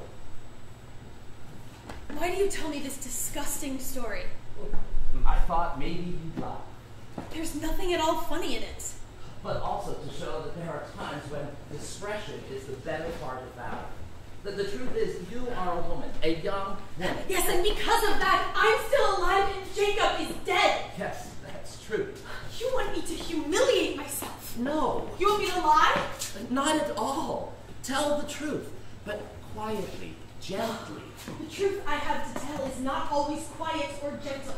You want me to be meek. I want you to be free sooner rather than later. I want the same as the others and nothing less. But you're not the same as the others. You've got quite a little following out there, you know. That is of no importance to me. Oh, really? Well, the truth is that if it goes easier on you, it will likely go easier on your friends, too. And it could help the appeal. And besides, the sooner you get out, the sooner you can return to your cause. Even in the law, if you'd like. I can get you started at night school. You could work your way up like I did. I would never work with you or anyone like you. You would get far more done if you did. People listen to me. Yes, and that's all you want. You want it said that the great Harry Weinberger was clever enough to convince some fool of a judge to cut his client's sentences in half. Why can't you see I'm on your side? Because you're not. You make compromises with hypocrites. You play tricks, you pretend. And all for personal glory. Now, you may think you're with us, but you're just part of the mob that murdered Jacob. I resent that. You may resent it all you like, but it's the truth. All right. there's no use in us fighting. I'm giving you advice. You do with it as you wish. Just try to show a little restraint on the stand. Don't make any angry speeches. And whatever you do, don't turn the tables on Clayton. He will get you for that. Look, you don't think that Judge Clayton is hard at heart, do you? No, it's the system that's made a fool of him. So speak to that side of him that is hidden even from him. That side deserves basic human courtesy and respect. That is correct. And that I will always try to do. But I can promise no more. Good. Then we are... I doubt very much that we are.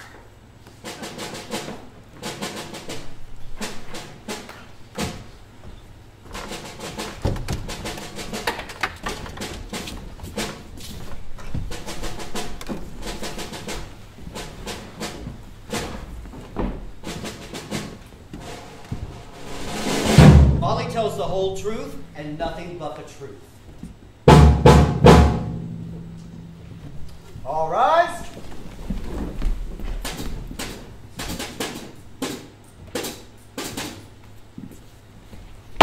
Call your next witness, Mr. Weinberger. I call Mollie Steimer to the stand. Excuse me, Missy, but you must be sworn in first. I will not swear on that. It's just a formality, Mollie. You mean you don't swear to tell the truth? I will tell the truth. But how will we know that if you don't swear upon the Holy Bible? If I swear upon that which I do not believe, then that would be a lie, and you should disbelieve everything I say. A reasoning King Solomon would approve of, Your Honor. Except that he himself is in the book. Objection! If the witness will not even be sworn in. Oh, sit down, Mr. Ryan. I see. The court rules that the witness's testimony will go into the record for what it's worth. Mollie, when did you come to this country? Miss Steimer, when did you come here? I came here in 1913. And why did you come? It's getting very bad for us in Russia. My family came here to be free. And did you find freedom here? Objection! I'll withdraw the question. And where did you find work? 2 days after I arrived, I entered a shirtwaist factory. And when did you first participate in any workers' movement? From the very first hour. You mean you joined this little group of your Russian friends? No.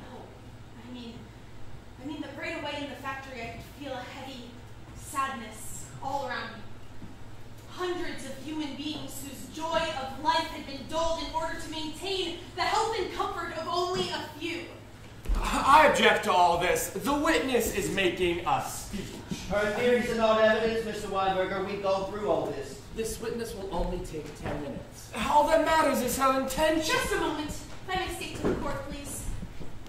It does not matter to me if these jurors find us guilty and we are given the most severe sentence, but let me express my thoughts. Well, I see no reason why we shouldn't hear you out a little. Frankly, it would be pleasant to hear a woman's voice up here for a change and would not do us men any harm.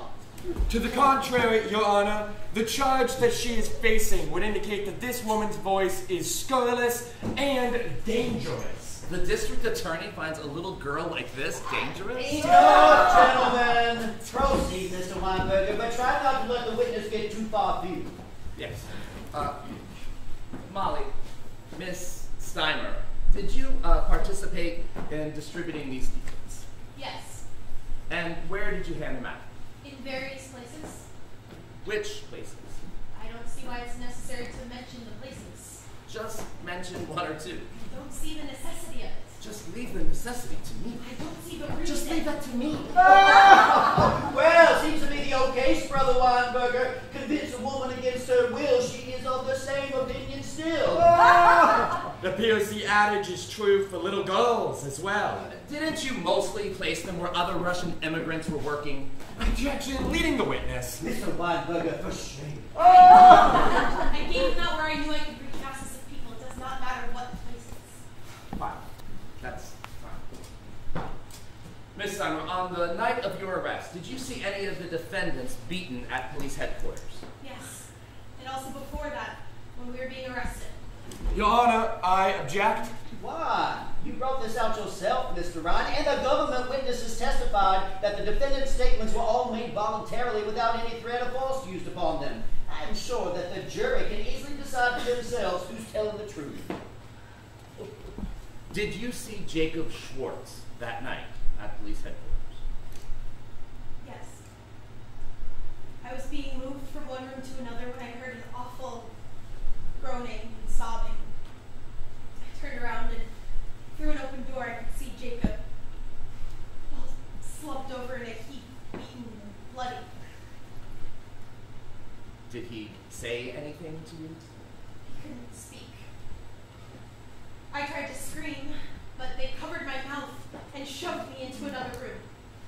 Jacob Schwartz was murdered by the police, but you won't allow us to say it. Your Honor, I ask that the expression Jacob Schwartz was murdered by the police be stricken from the record. I consent to that part being stricken out. Yes, strike that out. Well, the stain remains even so.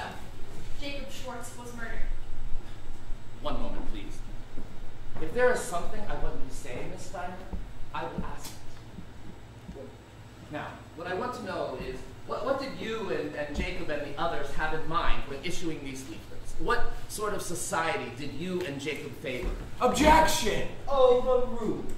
I want to hear the lady's point of view on all this. We believed in the establishment of a new social order where no group of people would be in power over any other. Private property would be abolished and law replaced by mutual agreement. Instead of struggling simply to survive, every man and woman would strive to develop themselves to their fullest potential. To the fulfillment of this idea, I shall devote all my energy and, if necessary, to render my life for it. Yeah, that was something, wasn't it? More than worthy of your pretty uniform. But just one thing troubles me in all this, young lady. Is there any such country that you describe? I said I shall work for it. But is there any such country that you know of? At present, the workers of Russia are trying to establish something like it. They're only trying to. If your military should not crush them, they might succeed. But there isn't any other such country at present. No. I didn't think so. All the other countries have governments and laws. They do, to our sorrow. Well, do you believe people ought not to kill each other? Or if somebody breaks into your house and steals all your belongings, do you believe that person should not give them back? You're not listening. If things were as I described, such crimes would not be committed. But since at present they are being committed, then we need laws. Because your system is rotten. Miss Steimer, regarding the Just leaflets, a moment, Mr. Weinberger. How about these rotten laws we rotten people have for the protection of public morality?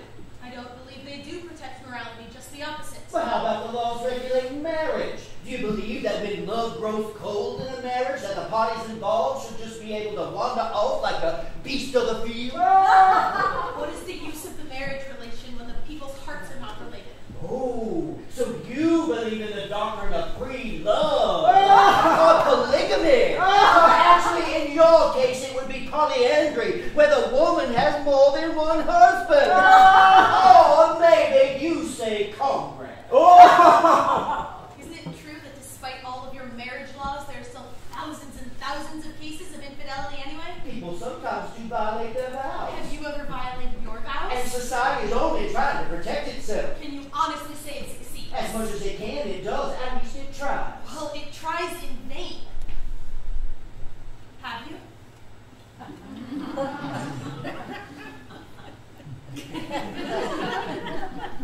Well, I don't think this has anything to do with this trial. Well, neither do I. Your Honor, if Miss Steimer has finished her interrogation, there are a few questions I'd still like to ask her myself. I'd appreciate that, Brother Weinberger. Miss Steimer, why did you distribute these leaflets? To call upon the workers to protest the fact that the allies who claimed to be fighting for democracy were acting like the Germans by invading a neutral country and attacking the Russian Revolution. You did not have any intention to uphold German militarism? I despise militarism wherever it exists. It is an unnecessary evil. Those are very strong words, young lady. I speak them from the heart. I see that you are wearing an armband. May I ask for what reason? I wear this in memory of Jacob Schwartz, who was killed by the police. Strike that last part. Which is precisely why I wear it.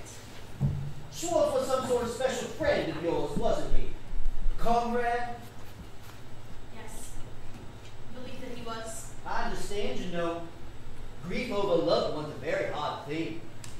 Maybe you haven't noticed, but I myself wear a similar armband and a gold star here. Would you like to know why I wear these tokens? I think you were about to say in any case. Yes, I am, because I am proud of it.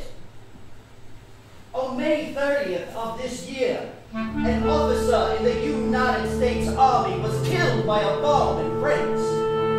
He was a graduate of West Point, a brilliant man. Everyone who knew him was in his shadow. As a career officer, when war was declared, he could have easily remained at home. But instead, he immediately decided that the only thing worthwhile was to be with the troops right in the thick of things. How sweet it would have been for him to tread on German soil and annihilate the enemy as they deserved. But unfortunately, as with all great patriots, the man was called upon to make the ultimate sacrifice. His name was Colonel Bertram Tracy Clayton. He was and remains the highest ranking officer slain in the war, and yes, I am proud to be his older brother. All of us in the court offer you our most heartfelt condolences, Your Honor. Thank you, Captain. But may I just stress again here that in the leaflets, my clients are not at all opposed to the war in Germany. She is. She just said she was against the military. Militarism, Your Honor, like the Kaiser. And that we are as bad as the Germans. She said that. I did. There. This is just what I want to ask you straight out, Molly. Because I see that you are grieving too, and maybe you aren't thinking straight.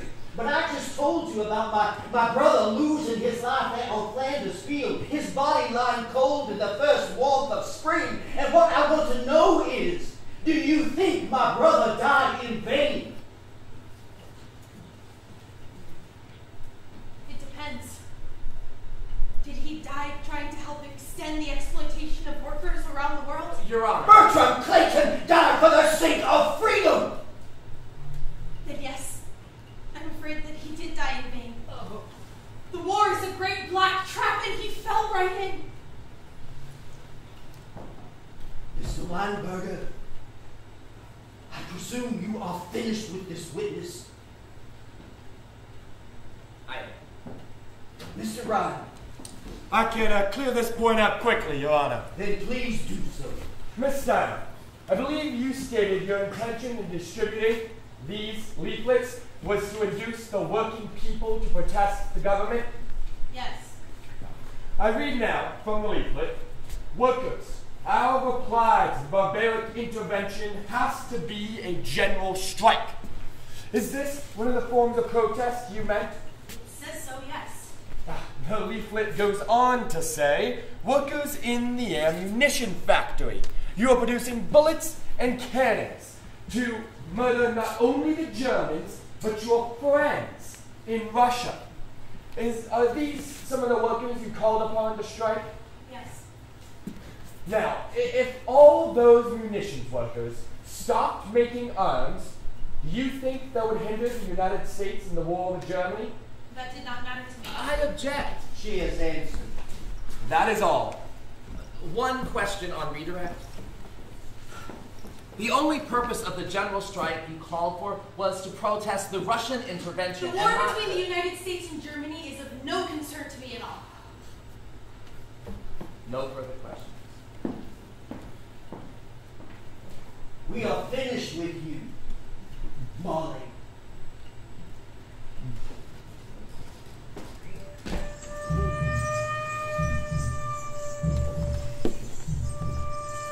You are wonderful, Molly. How proud you have made us. Look at what you've done to Papa. I hope you're satisfied. Is there any girl more caring of you? Now he will see how he's failed us. The law has nothing to do with the truth. Even in the papers they like you. You don't care about us. The truth is you have to compromise some. Look at all the articles. I didn't think you could do this to me. Without me, no one would have even paid the slightest attention to you. What a handsome martyr you make. Oh, poor Jacob. Well, they did him like they did the Tsar. has nothing on you. He would just be in a pile with all the others. Some things are hard to let go of. While here, at least you can sit by his grave. And run your hands through your own little patch of grass. Not one blade of which ever gives up trying to reach its soft perfection. You two would have had it made. I just didn't want you to be fooled by love. Now you're going even further from the people. Oh, you'll have a hero's welcome back home. I didn't mean for you to be so cruel. What good can you do in jail? We fall together. No, we fall alone. But there alone is freedom.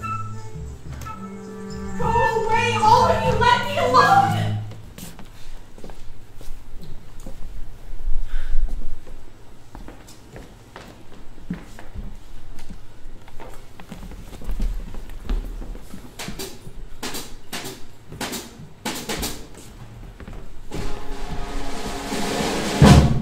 3 days later, Mollie Steimer goes to prison and is one step closer to freedom. Mr. Coleman, have you agreed upon a verdict? We have. And how say you?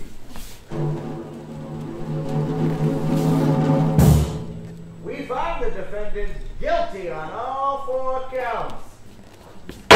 Gentlemen of the jury, I feel that the defendants have had a fair trial at your hand, and the court approves of the verdict.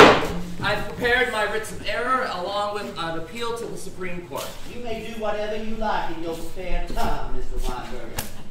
Mr. District Attorney, I will now hear any suggestions you have as for punishment. The government asks that the maximum sentence be imposed on the defendants. The court accepts the recommendation. Mr. Abrams, in this case, the jury has found you guilty under each count of the indictment. As for punishment, you will be fined the sum of $1,000 and be confined in the Maryland State Penitentiary for a period of 20 years. Thank you. You know, if it really is a crime to stand up for the people and the ideals that you love, you be quiet. Your Honor, the law allows for the defendants to make statements regarding their sentences. I know that, counsel, but this court will not tolerate any more soapbox speeches. Oh, but how about you, Mollie? Any famous last words? The more people they murder or put in prison, There's still some authority in this world. the more they try to assert it, nearer is it dead. What's nearer than end is your freedom. To the contrary, I believe it is only just now beginning. You believe whatever you like, but you believe it in jail. What? Jail? Mollie Steimer, in this case, the jury has found you guilty under each count of the indictment. But given your youth and the fact that as a daughter of Eve you are prone to err, the court will show some mercy in your case. I want no mercy. I know you want to be a martyr, but you will not be, not in my court. As for punishment, you will be fined the sum of $500 and be confined in the Missouri State Penitentiary for a period of 15 years. The whole world is a prison. Then you should feel right at home there. Yes. And nowhere else.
Saved them in the end, not that they were grateful.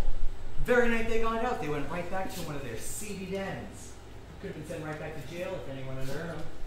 Molly, too?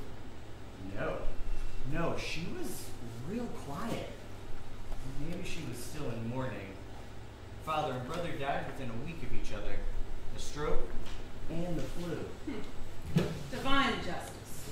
Right. Besides that, she left all this stuff behind at the tombs. Anarchist books, letters from her comrades, even this. The agents thought maybe she was softening. No, just the opposite. Oh, it's true. She didn't miss a beat.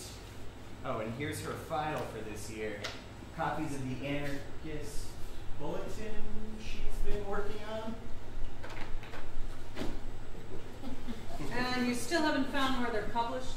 Oh, we're following every possible lead. We got one report just yesterday. A little girl found 3 of the leaflets and handed them to a passing civilian who advised her to destroy this literature. She obeyed and received from him pennies. Then she entered a candy store. She was eating candy when she came out. God save us if they start using children. But what about Molly? Oh, I'm getting to that. You see, for a while, the agents have sort of been leaving her alone. What? Well, everyone wants something new, you know? Look here, in the Omnis issue, gives a pretty sharp slap to Mr. Lemon. Bolshevism is keeping the workers enslaved, fooling them with the cry that it is for their own benefit. Oh, yes, that's Molly. Abrams and the others were against it, but Molly insisted. And then in a meeting not too long after that, Abrams and Lippman said that when the Supreme Court upheld their convictions, they'd try to jump bail to Mexico and sneak back into Russia. So Molly said... And Molly scolded them for even thinking of it. If they succeeded, they'd forfeit bail, and that would be cheating those who had raised it for them. Those were her exact words. But see, the agents made it seem like maybe Molly wasn't so dangerous anymore. No. All this just confirms my deepest suspicions. Mollie Steimer is one of the most dangerous people in America. Well, of course you know best, but... But what? She's just a little girl. She's tough on friends and foes alike. So was Joan of Arc. And even she caved in the end. All the others really care for is their own skins. But Molly is not such a weakened solution of anarchy. She's the poison itself. It looks harmless, but that's just what makes it so deadly.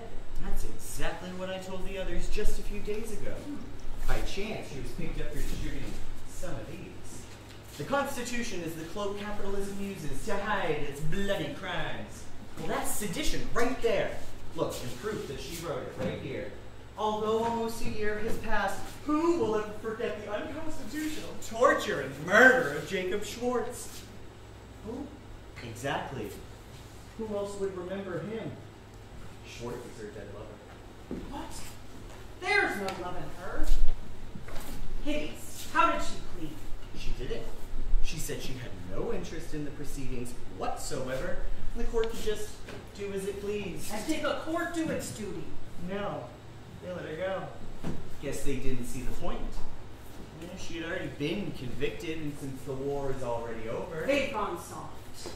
they think maybe if we ignore them, they'll just go away by themselves. What? Do we ignore even a single case of typhus? Political opposition lowers our resistance to political disease. I want an America that people don't even think to question because it would be like questioning the flow of blood in their veins. There is right and there is wrong. Yes, there is we are clean and they are filth. Courts and politicians are too squeamish to sweep up all anarchist dirt with the Sedition Act. We'll do it ourselves. We'll ride these animals to extinction. We'll send them all back on a flotilla of Soviet arms. With the most poisonous of serpents like Mollie Steimer leading the way. Her passage should be easy enough to arrange. She seems to be courting deportation. Then let us see that she is wed to it. I want her off the streets as soon as possible. I want her in jail, quiet and safe. Safe? Aren't you, curious to see if she'll crack? Oh no. We want no martyrs here. No ghastly faces hovering over their rallies till kingdom come. I say, let her live like the Tsarina herself, but sealed up in an airtight cell. And when her appeal is done, I mean the very second, I want her deported. It's a pity. The machinery doesn't run so rapidly. No. It creaks and rattles like a train full of pigs. And each day that passes as a result is another crack through which the pollution can pass within our gates. Amen. I'll grease the wheels as much as I can, and the pigs. Good. Leave those. Thank you.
Mollie turns her back on her mother.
must know that I really wish you'd leave me alone now. Yes. And I also know you're flattered by the special attention I'm giving you. I don't want any special attention. No. You don't want special attention. You think I don't understand you. You think I have a small mind like the matrons. Well, young lady, I'll have you know I was one of the first women ever admitted to the state bar before you were even born. I wonder if you can even conceive of what that means. I think the constant ridicule would stop after a while. It doesn't. Not ever. Just a year ago. I was one of the first women ever elected to the state assembly. But just before the last elections, my jealous rivals made a big fuss about how the position I had also taken here violated the state code against holding two public offices at once. I should have seen the track. My point is, I have succeeded even so. I have overcome every obstacle I have. You have succeeded by becoming an obstacle. I'm trying to help you. I'm talking about real life struggles. You speak of struggles like someone whose belly has always been full. Oh, so that's the source of your bitterness. Well, granted, the lilies are well off. There are plenty from my class who make nothing of their lives, and plenty from yours who do. It's all a matter of hard work and determination. I know all about the sweatshops and tenements. Sure, maybe you read about them in a book. Granted that even only a few manage to pull themselves completely out of the tenements. My point is, Molly, you can be one of those few. I don't want to be one of the few. You can't help it. You already are. God, Molly, most of the girls here couldn't even read the title of this book, much less understand They its don't content. need to read it. They live it every day. They don't understand it even so. Molly, I look in their eyes and I see lost sheep. It's unbearably sad. You need a shepherd. We are all of us our own shepherds. No. You want to believe that, but deep down you know it's not so. We are the shepherds. You and I. Better us than the wolves who would simply devour them. Worst of all is the wolf who pretends to be a shepherd. Well, the path you've chosen, you would lead them off a cliff. I'm not leading anyone. We work together. That's our strength. If the others are so important to you, then why haven't you agreed to work like they do and share their burden? You can't do anything for them inside this cell. Maybe they understand what I'm doing. I'm sure they haven't the slightest idea. And probably think you're out of your mind. I admit I don't understand it either, Molly, except that you're just stubborn. It's eating you up inside, Molly. I know it is. You need human contact like you need these books. Admit at least that to me. Why don't you give up this pose, Molly? Try to influence them against me if you like. I don't care. I think they'll side with me. Of course they will. You have the police standing right behind you, ready to beat them down. You're so dramatic. You act like this were Mother Russia. What's the difference? You don't think they make deals in Russia, for one. Which brings me to the real reason I came here. I make no deals with the devil. Neither do I, normally, but there are times when we must give him his due. My goal is to reach every girl who comes in here, Molly. And like our Lord and Savior, I don't like to lose even one. I would like to concede, but since we need to build a bridge between us, at the start, I'm willing to allow you to have visitors. All you have to do is promise to work. I don't want any visitors. I will not work for you. You can break the promise if you like, but that's a risk I'm willing to accept. Why not, Molly? Why won't you meet me halfway? If for one moment I let you treat me like a prisoner, I'll begin to think like one. You are a prisoner. No!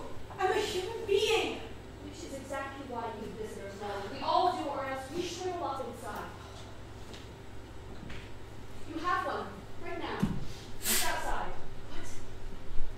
Who? A friend. You can bring her in now. Your best friend, I should think.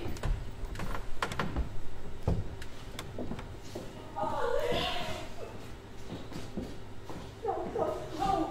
I'm not allowed to see anyone. Of course you are. It's your choice entirely. You have to leave.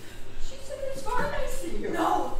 Your daughter's a strong young woman, Mrs. Steimer. She'll make you proud yet. I did like you, Molly.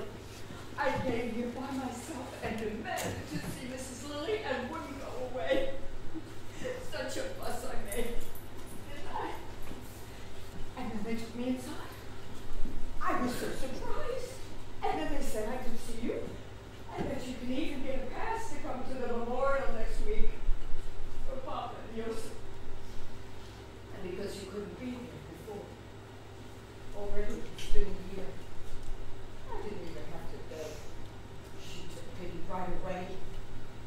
You'll come. Won't you? Mollie.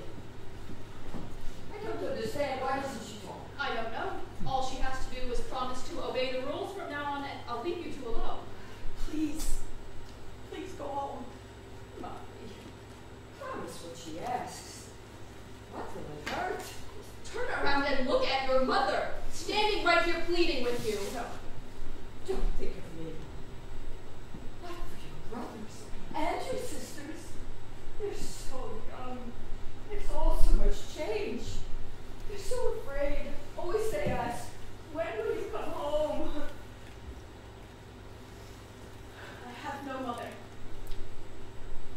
I have no brothers or sisters. No. But then you have nothing. If you have no family, then you have nothing. My family's right here in this prison. You don't even have them. No, Mollie, you're not well. Not well at all. Come along, Mrs. Steimer. We did our best. We're doing fine without you. Better than ever. A boy has taken your ruined base, double what you made, and he doesn't eat. I'm happy to hear it. No, she's not. She's miserable. Come along, Mrs. Steimer. You see her eyes? The moment she changes her mind, I'll let you know. No! I didn't mean it. I don't mean any of it. Mrs. Steimer, it's all right. It's not your fault. She's not well. Mollie, no. Mollie, I'm sorry. You have to leave. Say something. It's time to go. It was foolish of us to even try. I'm not sick! I'm not a prisoner! I'm a human being!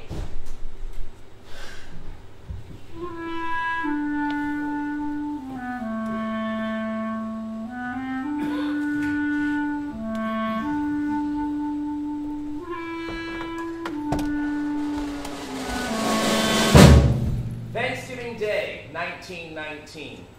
Weinberger celebrates Justice Holmes's dissent. Mollie discharges her lawyer, and by now you're probably starting to dislike her. Mollie is tossed into solitary and is finally free.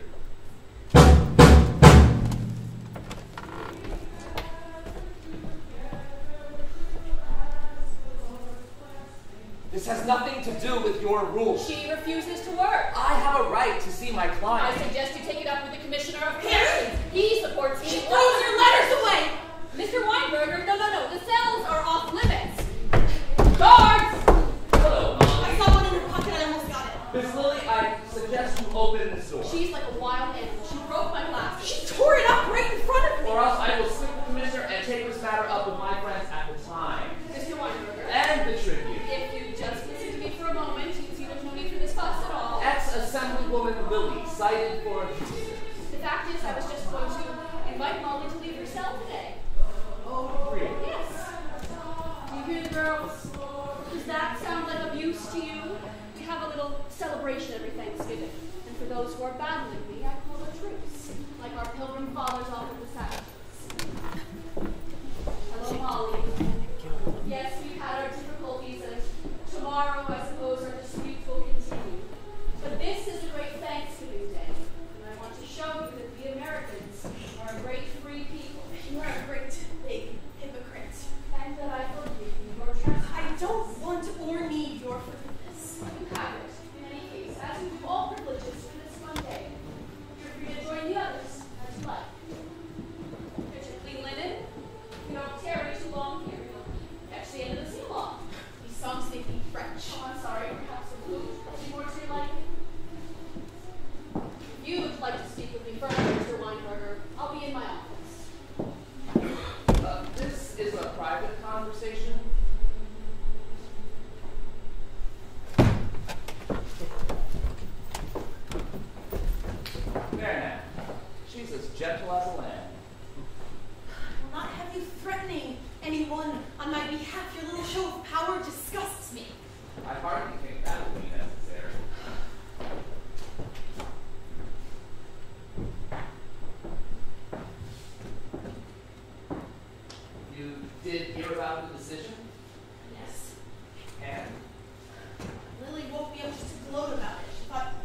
now I'd be ready to give in, as though I haven't already faced the reality of my sentence. Well, I have. More than you I have. More than Abrams and Lippman, anyway. What? Why? They were picked up in New Orleans trying to flee to Mexico. Apparently, they didn't even stand a chance. The government agents were waiting for them right there when they stepped on the boat. It's getting worse then. Just about everybody who's ever even used the word freedom in a speech is in jail. It's very sad, really. At the meetings, all they do is just rant and rave at each other. But hardly anyone even came to the memorials for Schwartz. What? No! There were thousands there last year. He should never be forgotten. He died for us. I'm sorry. But don't worry, I'll have all of you out by New Year's. What a vain boast. We'll tell the boys that. They're liable to believe it. Let them. But why not have some hope for a change? Hope is the worst of all. Hope makes you just sit there, waiting. Didn't Lily tell you about the dissent? No, of course she didn't. Molly, at last, some good news. Yes, the decision went against us, yes, but Justice Holmes broke from the majority and wrote a contrary opinion. Look, I believe the defendants have as much right to publish these leaflets as the government has to publish the Constitution, now vainly invoked by us. Can you believe it? Someone on the highest court of the land agrees with us. Actually, too, since Brandeis was more than happy to join. Agrees with us. Now nobody can suppose that the surreptitious publishing of a silly leaflet by an unknown man represents any immediate danger to the government's wartime aims. Yes, that's good. See, he's narrowing the standard by which the government can punish speech. It has to be a clear and imminent danger. Even if I'm wrong and enough can be squeezed from these poor and puny anonymities to turn the color of legal litmus. You're not reading the context. Dick Clayton called us poor and puny too. He's just saying that the leaflets were not dangerous. How could they be? They were silly. And that even if it were your intent to impede the war, that the punishment given was far too severe. Look, the defendants should not be made to suffer for their personal creed. A creed that I believe to be the creed of ignorance and immaturity when honestly held. But one that at least you're able to have. Of course we are. I thank him from the depths of my ignorance. What's the matter with your eyes? I feel like they're filled with sand. They're quite red, too. I'll see about getting an oculist for you. I will not work for it. All right, you won't. I'll have to go soon. I know. Look, Holmes has to distance himself some. He's going up against the whole hysterical tide. Surely you didn't expect him to start quoting Kropotkin. I think that under the circumstances, what you did was courageous. Oh, so you're a little patriotic after all. Why don't you go sing with the girls? Don't be so simple-minded, Molly. Holmes is prying open the legal doors that have been limiting free speech. Now Brandeis can crack them open even further. He may even blast them wide open. They all resent him in the legal establishment because he's a Jew like us and he knows how to fight. Not all Jews fight. Just the same amount as anyone else. Will you stop being... Well, I could start being silly and anonymous instead? You are silly and anonymous sometimes. I swear you insist on it for some reason. No, you insist upon your legal cracks. As though they weren't silly themselves. You're just like Lily. The capitalist set a trap for you, you fall right in. The cracks do matter. In fact, they are all that matter because they're all we ever get this side of violence. What about a general strike? That's just not possible now. So what? We just surrender? Just live the lie they hand us? No, but you should be prepared to see that social change requires patience and time. If you come out swinging a club, they'll bring out theirs, and they always have more of them than you do. But if you chip away at them with the same laws that they used to hem you in, then in time they become complacent or confused. You can sneak right in and make substantial change without anybody even realizing it. Maybe you're the one who's changed without realizing. taken my advice a year ago, you might already be able to see the truth in what I'm saying. What, and become the next Mary Lily? No, the first Mollie Steimer. Now the best that I can do for you is get you on a boat back to Russia. Here, I need your signature on this. What is it? It's the petition for your release, along with the others. What petition? Look, it's the only way. Now, the first part is just the same usual nonsense. You admit that you were wrong, you say that you're sorry, you concede the government's right to judge you, and you promise to conduct yourself lawfully in the future. What is the matter with you? Just ignore it, Molly. The words don't mean a thing. It's just a formality, a compromise. It's not worth making given the alternative. But yes, I know that you would object. So look, instead of calling it a request for pardon, I've called it a demand for amnesty. And then look, down here it ends with the statement, my sentiments are the same now as they were at the trial and at the time of the issuance of the leaflets. Which pretty much cancels out everything that came before, but they never read that far down, so... You don't understand the slightest thing. My objection isn't to the wording, but simply to what it is. I've constantly told people not to petition the government for anything. I can't go back on that now just because it's in my own interest. By acknowledging their power over us in any way whatsoever, we already admit defeat. I know the theory, Molly. But look at the facts. Right now, you are completely in control of the state for the next 15 years. I'm assuming you're not particularly fond of your lodgings here. Don't play your games with me. Well, like it or not, this ridiculous piece of paper is the only thing that can get you free of this place. And Jefferson County, which is far worse. I don't care. What makes my case so special? I have no intention of demanding my release when there are thousands of others still in jail. That's just it. Your release can serve as the opening wedge to gain amnesty for all the others. But by refusing to sign, you simply stop having anything done for those who want it done. Why not demand all political prisoners be released? I told you, it doesn't work that way. But it has to work that way or it's no good. Look, if the other people's lawyers want to follow my lead, that's fine. Oh, I see. You want me first. That's why you're in such a hurry. I'm trying to strike while the iron is hot. Maybe then you'll be invited to tea with Brandeis. Abrams and Lippman have already agreed to sign. Fine. Act on their behalf if you like. But leave me out of it. Molly, just look at where you are. I know exactly where I am. And I will not move 1 inch until my basic human rights are respected. Especially by my own lawyer.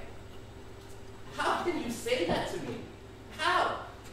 Sometimes I don't even know why I bother. I work myself to death for you people, and for nothing. No, it's actually cost me. Jake Abrams and Lippman try some foolish escape that doesn't even stand a chance of succeeding, and guess who has to pay for their return, along with their guards? $500. Far worse than what it does to my appeal. Foolishness has cost you. Meanwhile, here you are making such a fuss over I doubt we'll ever be able to repay you. I don't care if you're ungrateful. Just don't stand in Maybe the the way. personal glory you've earned from our case will more than make up for the loss. Personal glory? You know, you have always enjoyed mocking my ambitions, but what about your own? Maybe you don't want to be in the newspapers, Molly, but you're on some private mission just the same. It's like you're waiting for someone to come along with a club and beat you to death, just to prove to yourself how perfect you are. And what a waste of life that is, because we don't need your perfection, Molly. If you think otherwise, then you're simply just deluding yourself. If you really think that, then why do you need my approval so badly? I don't know. I really don't. I've been asking myself that same question for some time now. Don't keep asking. Thank you for your representation, Mr. Weinberger. I sincerely believe you've done the best you know how. Molly. But under the circumstances, it appears there's nothing further you can do for me. Molly, what is it you want? You just name it, I will get it for you. I want very much to be left alone.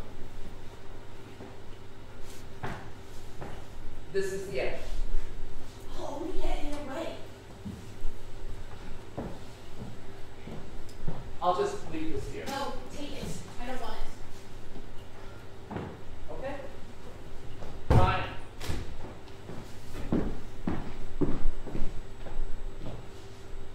Goodbye, Molly.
you? So we thought maybe the revolution might be happening. It's awful. So we decided we would normally go take girls like me, but it was only for a month. We needed the money. Mrs. Lily said I could still be saved. Promise you won't leave me behind. I promise. You'll go when I go. Well, where are your friends? The gates are still locked. Are they blasting through the walls? No, they're already inside. Where? I don't see them. They're all of you and me. What? Don't you hate this place? Don't you hate being treated like an animal? Of course we do. Then stop acting like one. Running around like lunatics, tearing the place apart, it's all a waste of strength. Instead, join ranks and stay together. Call for a prison-wide hunger strike and hold on. Then the matter is clear. Either they give in or we die. When are they coming with the bombs? We helped create the diversion. If you're going, so are we. So this was the result of the freedom I gave you. Ah, she started it. She egged us on. No, she didn't. It was catered to her food. Ask the matron. Take them to the halls. No. I didn't do anything. I'll get you. No. Leave her here. Can't you see she's terrified? Exactly why she needs to cool off. She's badly hurt. Just a scratch. And please let me go with her. Punishments won't do a thing. Improve the conditions and there will be no more riots. Shut your mouth or you go with them. I insist I'm going with them. No. You're staying right here for right now. You poisoned enough people at this workhouse simply by being here. I'm not going to let you play to the gallery like you're the heroine of some moving picture. Hunger strike! Hunger strike! Take her to the padded cell. Pull together! Better than I thought. Pull together and hold on! Hunger strike! Hunger strike! Hunger strike! Hunger strike! Hunger strike! Hunger strike! Hunger strike! Hunger strike! Hunger strike! Hunger strike! Hunger strike! Hunger strike!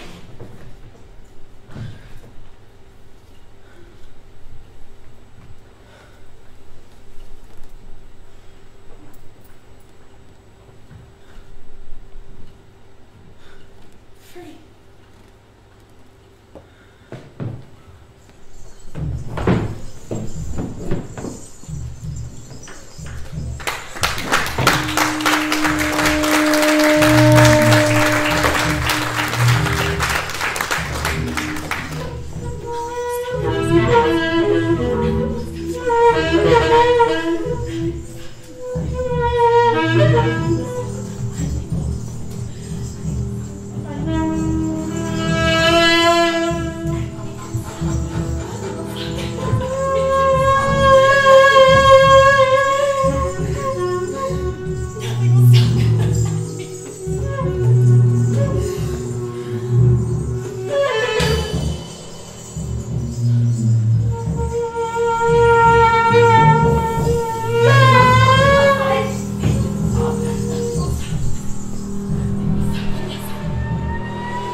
What's going on here? She refuses to eat. Molly? My God! She's alive. She's fine. Fine? Open this door! It's not policy. Open it! She needs to eat. We've got to get her to eat. What have you done to her? Nothing. She started a riot. You stripped them? No. She did that to herself. For 3 days she hasn't eaten. Maybe 4. Molly, it's me. She said Molly's gone. We decided not to pry her open. We tried to take her to a doctor this morning, but we couldn't move her safely. Smiling and whispering at the walls. This is terrible. She's shivering. Get a blanket. That's why I called you right away. We have our differences, but ultimately we're on the same side. We are not on the same side. It would be worse here without me. You should have seen it before I came. This woman is dying. Either you do something to keep her alive, or this death will be squarely on your hands. I'm trying to help. I brought you here, strictly against the rules. Dying is against the rules, too. You want her to die? No, please. Then you better give in. She's more than welcome back to herself. No, give her every one of her demands. She hasn't made any. I don't even know what they are. Full privileges without work. He's a dangerous president. I'm leaving. All right.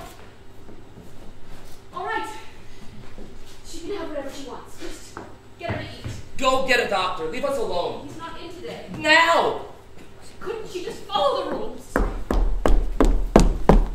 Mom. Go back. You don't have to, Molly. You've won. You can do whatever you want.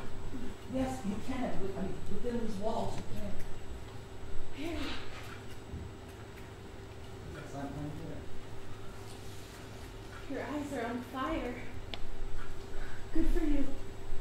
Just rest now. Rest. It's good.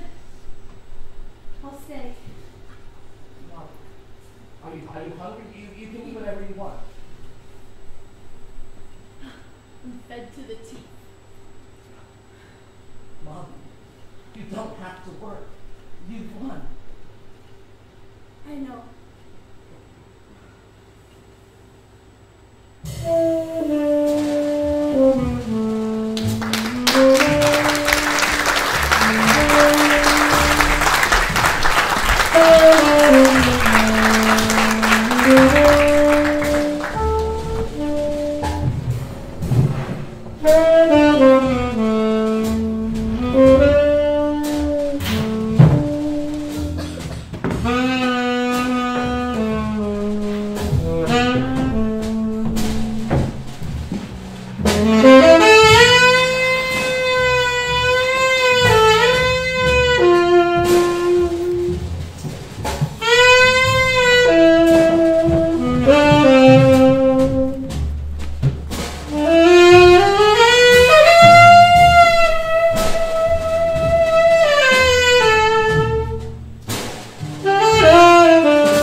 Missouri State Penitentiary. Mollie Steimer proves it's possible. Weinberger believes her.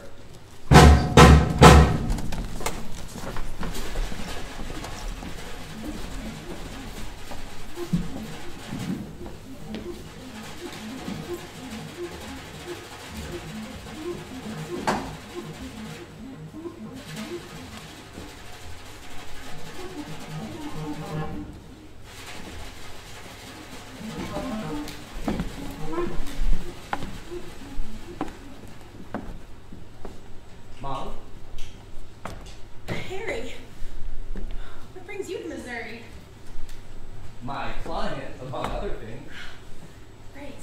I just have to finish these shirts. On Monday, my right arm and shoulder went numb, so now I have to use my free time to make it back up to Class A. What does that allow? 3 letters and $1 a month. So, it's better here than at the workshops? Oh, no. People here are suffering from all kinds of terrible diseases. Guards are horribly cruel, and we're not not even allowed to speak to each other except for a few hours on the weekends. There. What do you think? It's very nice. It's not bad. When I got here a few years ago, I could barely make half the task. But now, my work sets the week's task for the others. Here. Feel this. Hot, isn't it? You know, yesterday, one of the matrons in charge told me she'd never seen work as nice as mine. Would you tell my mother that? Yes, certainly. And that I look well, that I'm eating? Yes, I will. Thanks. I'll write her the same tomorrow, but it would mean much more coming from you. I understand. So, you've been getting my letters? Oh, yes. They're very nice.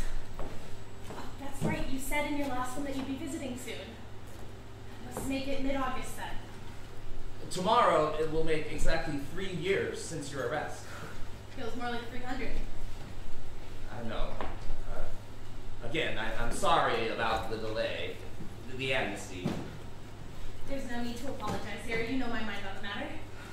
Besides, you never specified which New Year's you'd have us out by. I miscalculated. People miscalculate. I like that about them. It looked at first like it would go through with Wilson, you know, and then there was this treaty, and now this new administration has proven reluctant. Why haven't they read the dissent? Well, I was right, though. Brandeis did widen the standard 3 more times. Holmes even refused to join him on the last one. Brandeis said that free speech is a condition of true democracy. Oh, is it? A necessary condition. And right at that instant, graves cracked open across America and the streets were clogged with anarchist martyrs. Who were immediately arrested and thrown in the tombs. Rising from the dead is strictly forbidden.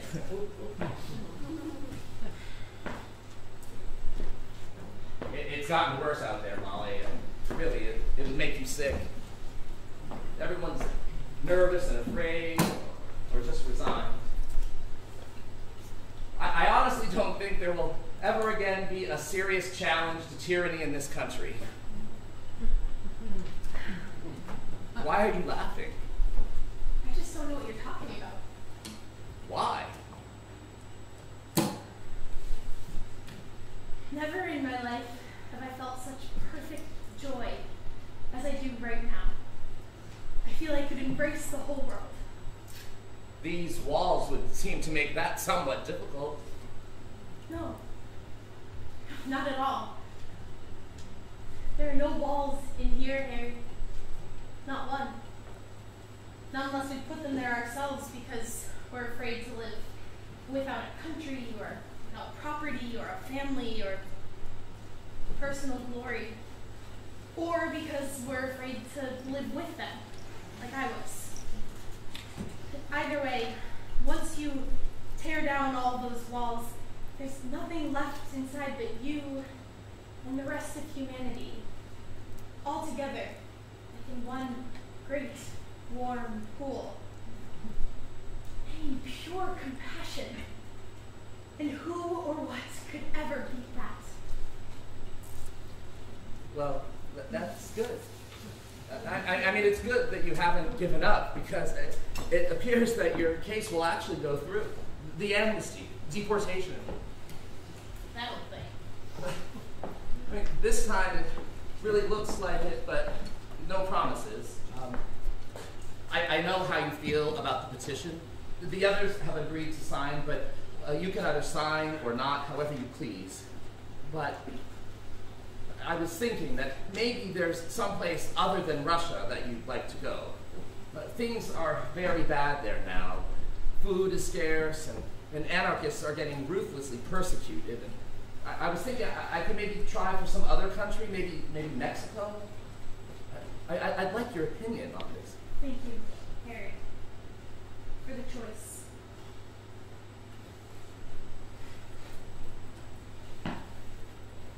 I'm sorry. There's There's no need. I said some terrible things to you. Yes, you meant them. But so did I.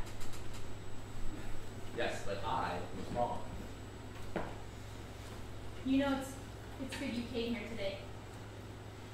I've just been thinking recently that I would not be opposed to going to Russia. You mean you'll go? Molly, like, as I said, I really think that you should maybe think twice about that. Everything that the revolution was fought for has collapsed. I know. The Bolsheviks are as bad as the Americans. There's much work to be done there now, which is why I wouldn't avoid going if I had to. You mean you still won't sign the petition? No, certainly not. I have the right to live wherever I choose. But if they were to send me there by force, I wouldn't oppose.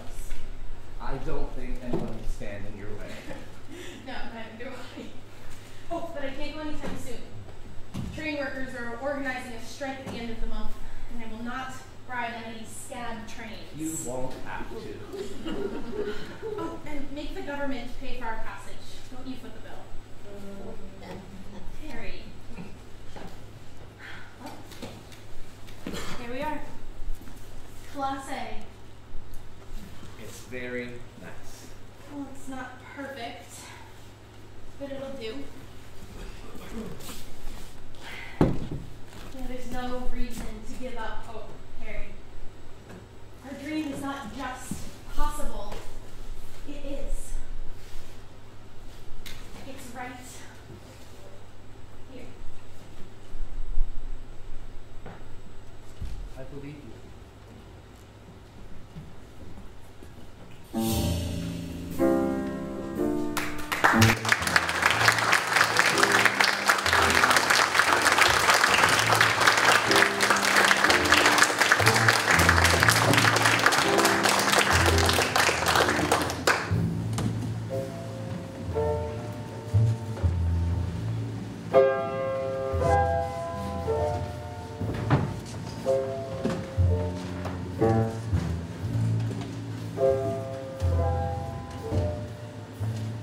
November 23rd, 1921. 4 young anarchists are deported from New York to Russia, sent away from relatives and friends by this freedom-loving nation for the crime of having an honest opinion. In July 1923, the Cheka raided her apartment. Demanding to be treated as a political, she called a hunger strike. After 5 days, she was unable to walk or open her eyes. The smell of death was coming out of her mouth. I would have given her anything, but she didn't want a single thing. She'd come alive. She was free. Just like that, they met her demands. All of them. In a letter on the eve of her deportation, she wrote, Many people I have met since coming out of prison seem to be pessimistic about the future of America. But I say, you must not get downhearted in what appear to be dark times. Instead, place your tiny flame in the center of your palm and press it warmly to another's. 2 weeks later, she was deported to Germany, then to Holland, France, Mexico. See how easily it spreads? Anywhere that will have her. Like a breath of wind through grass. To establish a society where love and joy would prevail. Not one blade of which has given up. Instead of hatred and pain. Not one blade.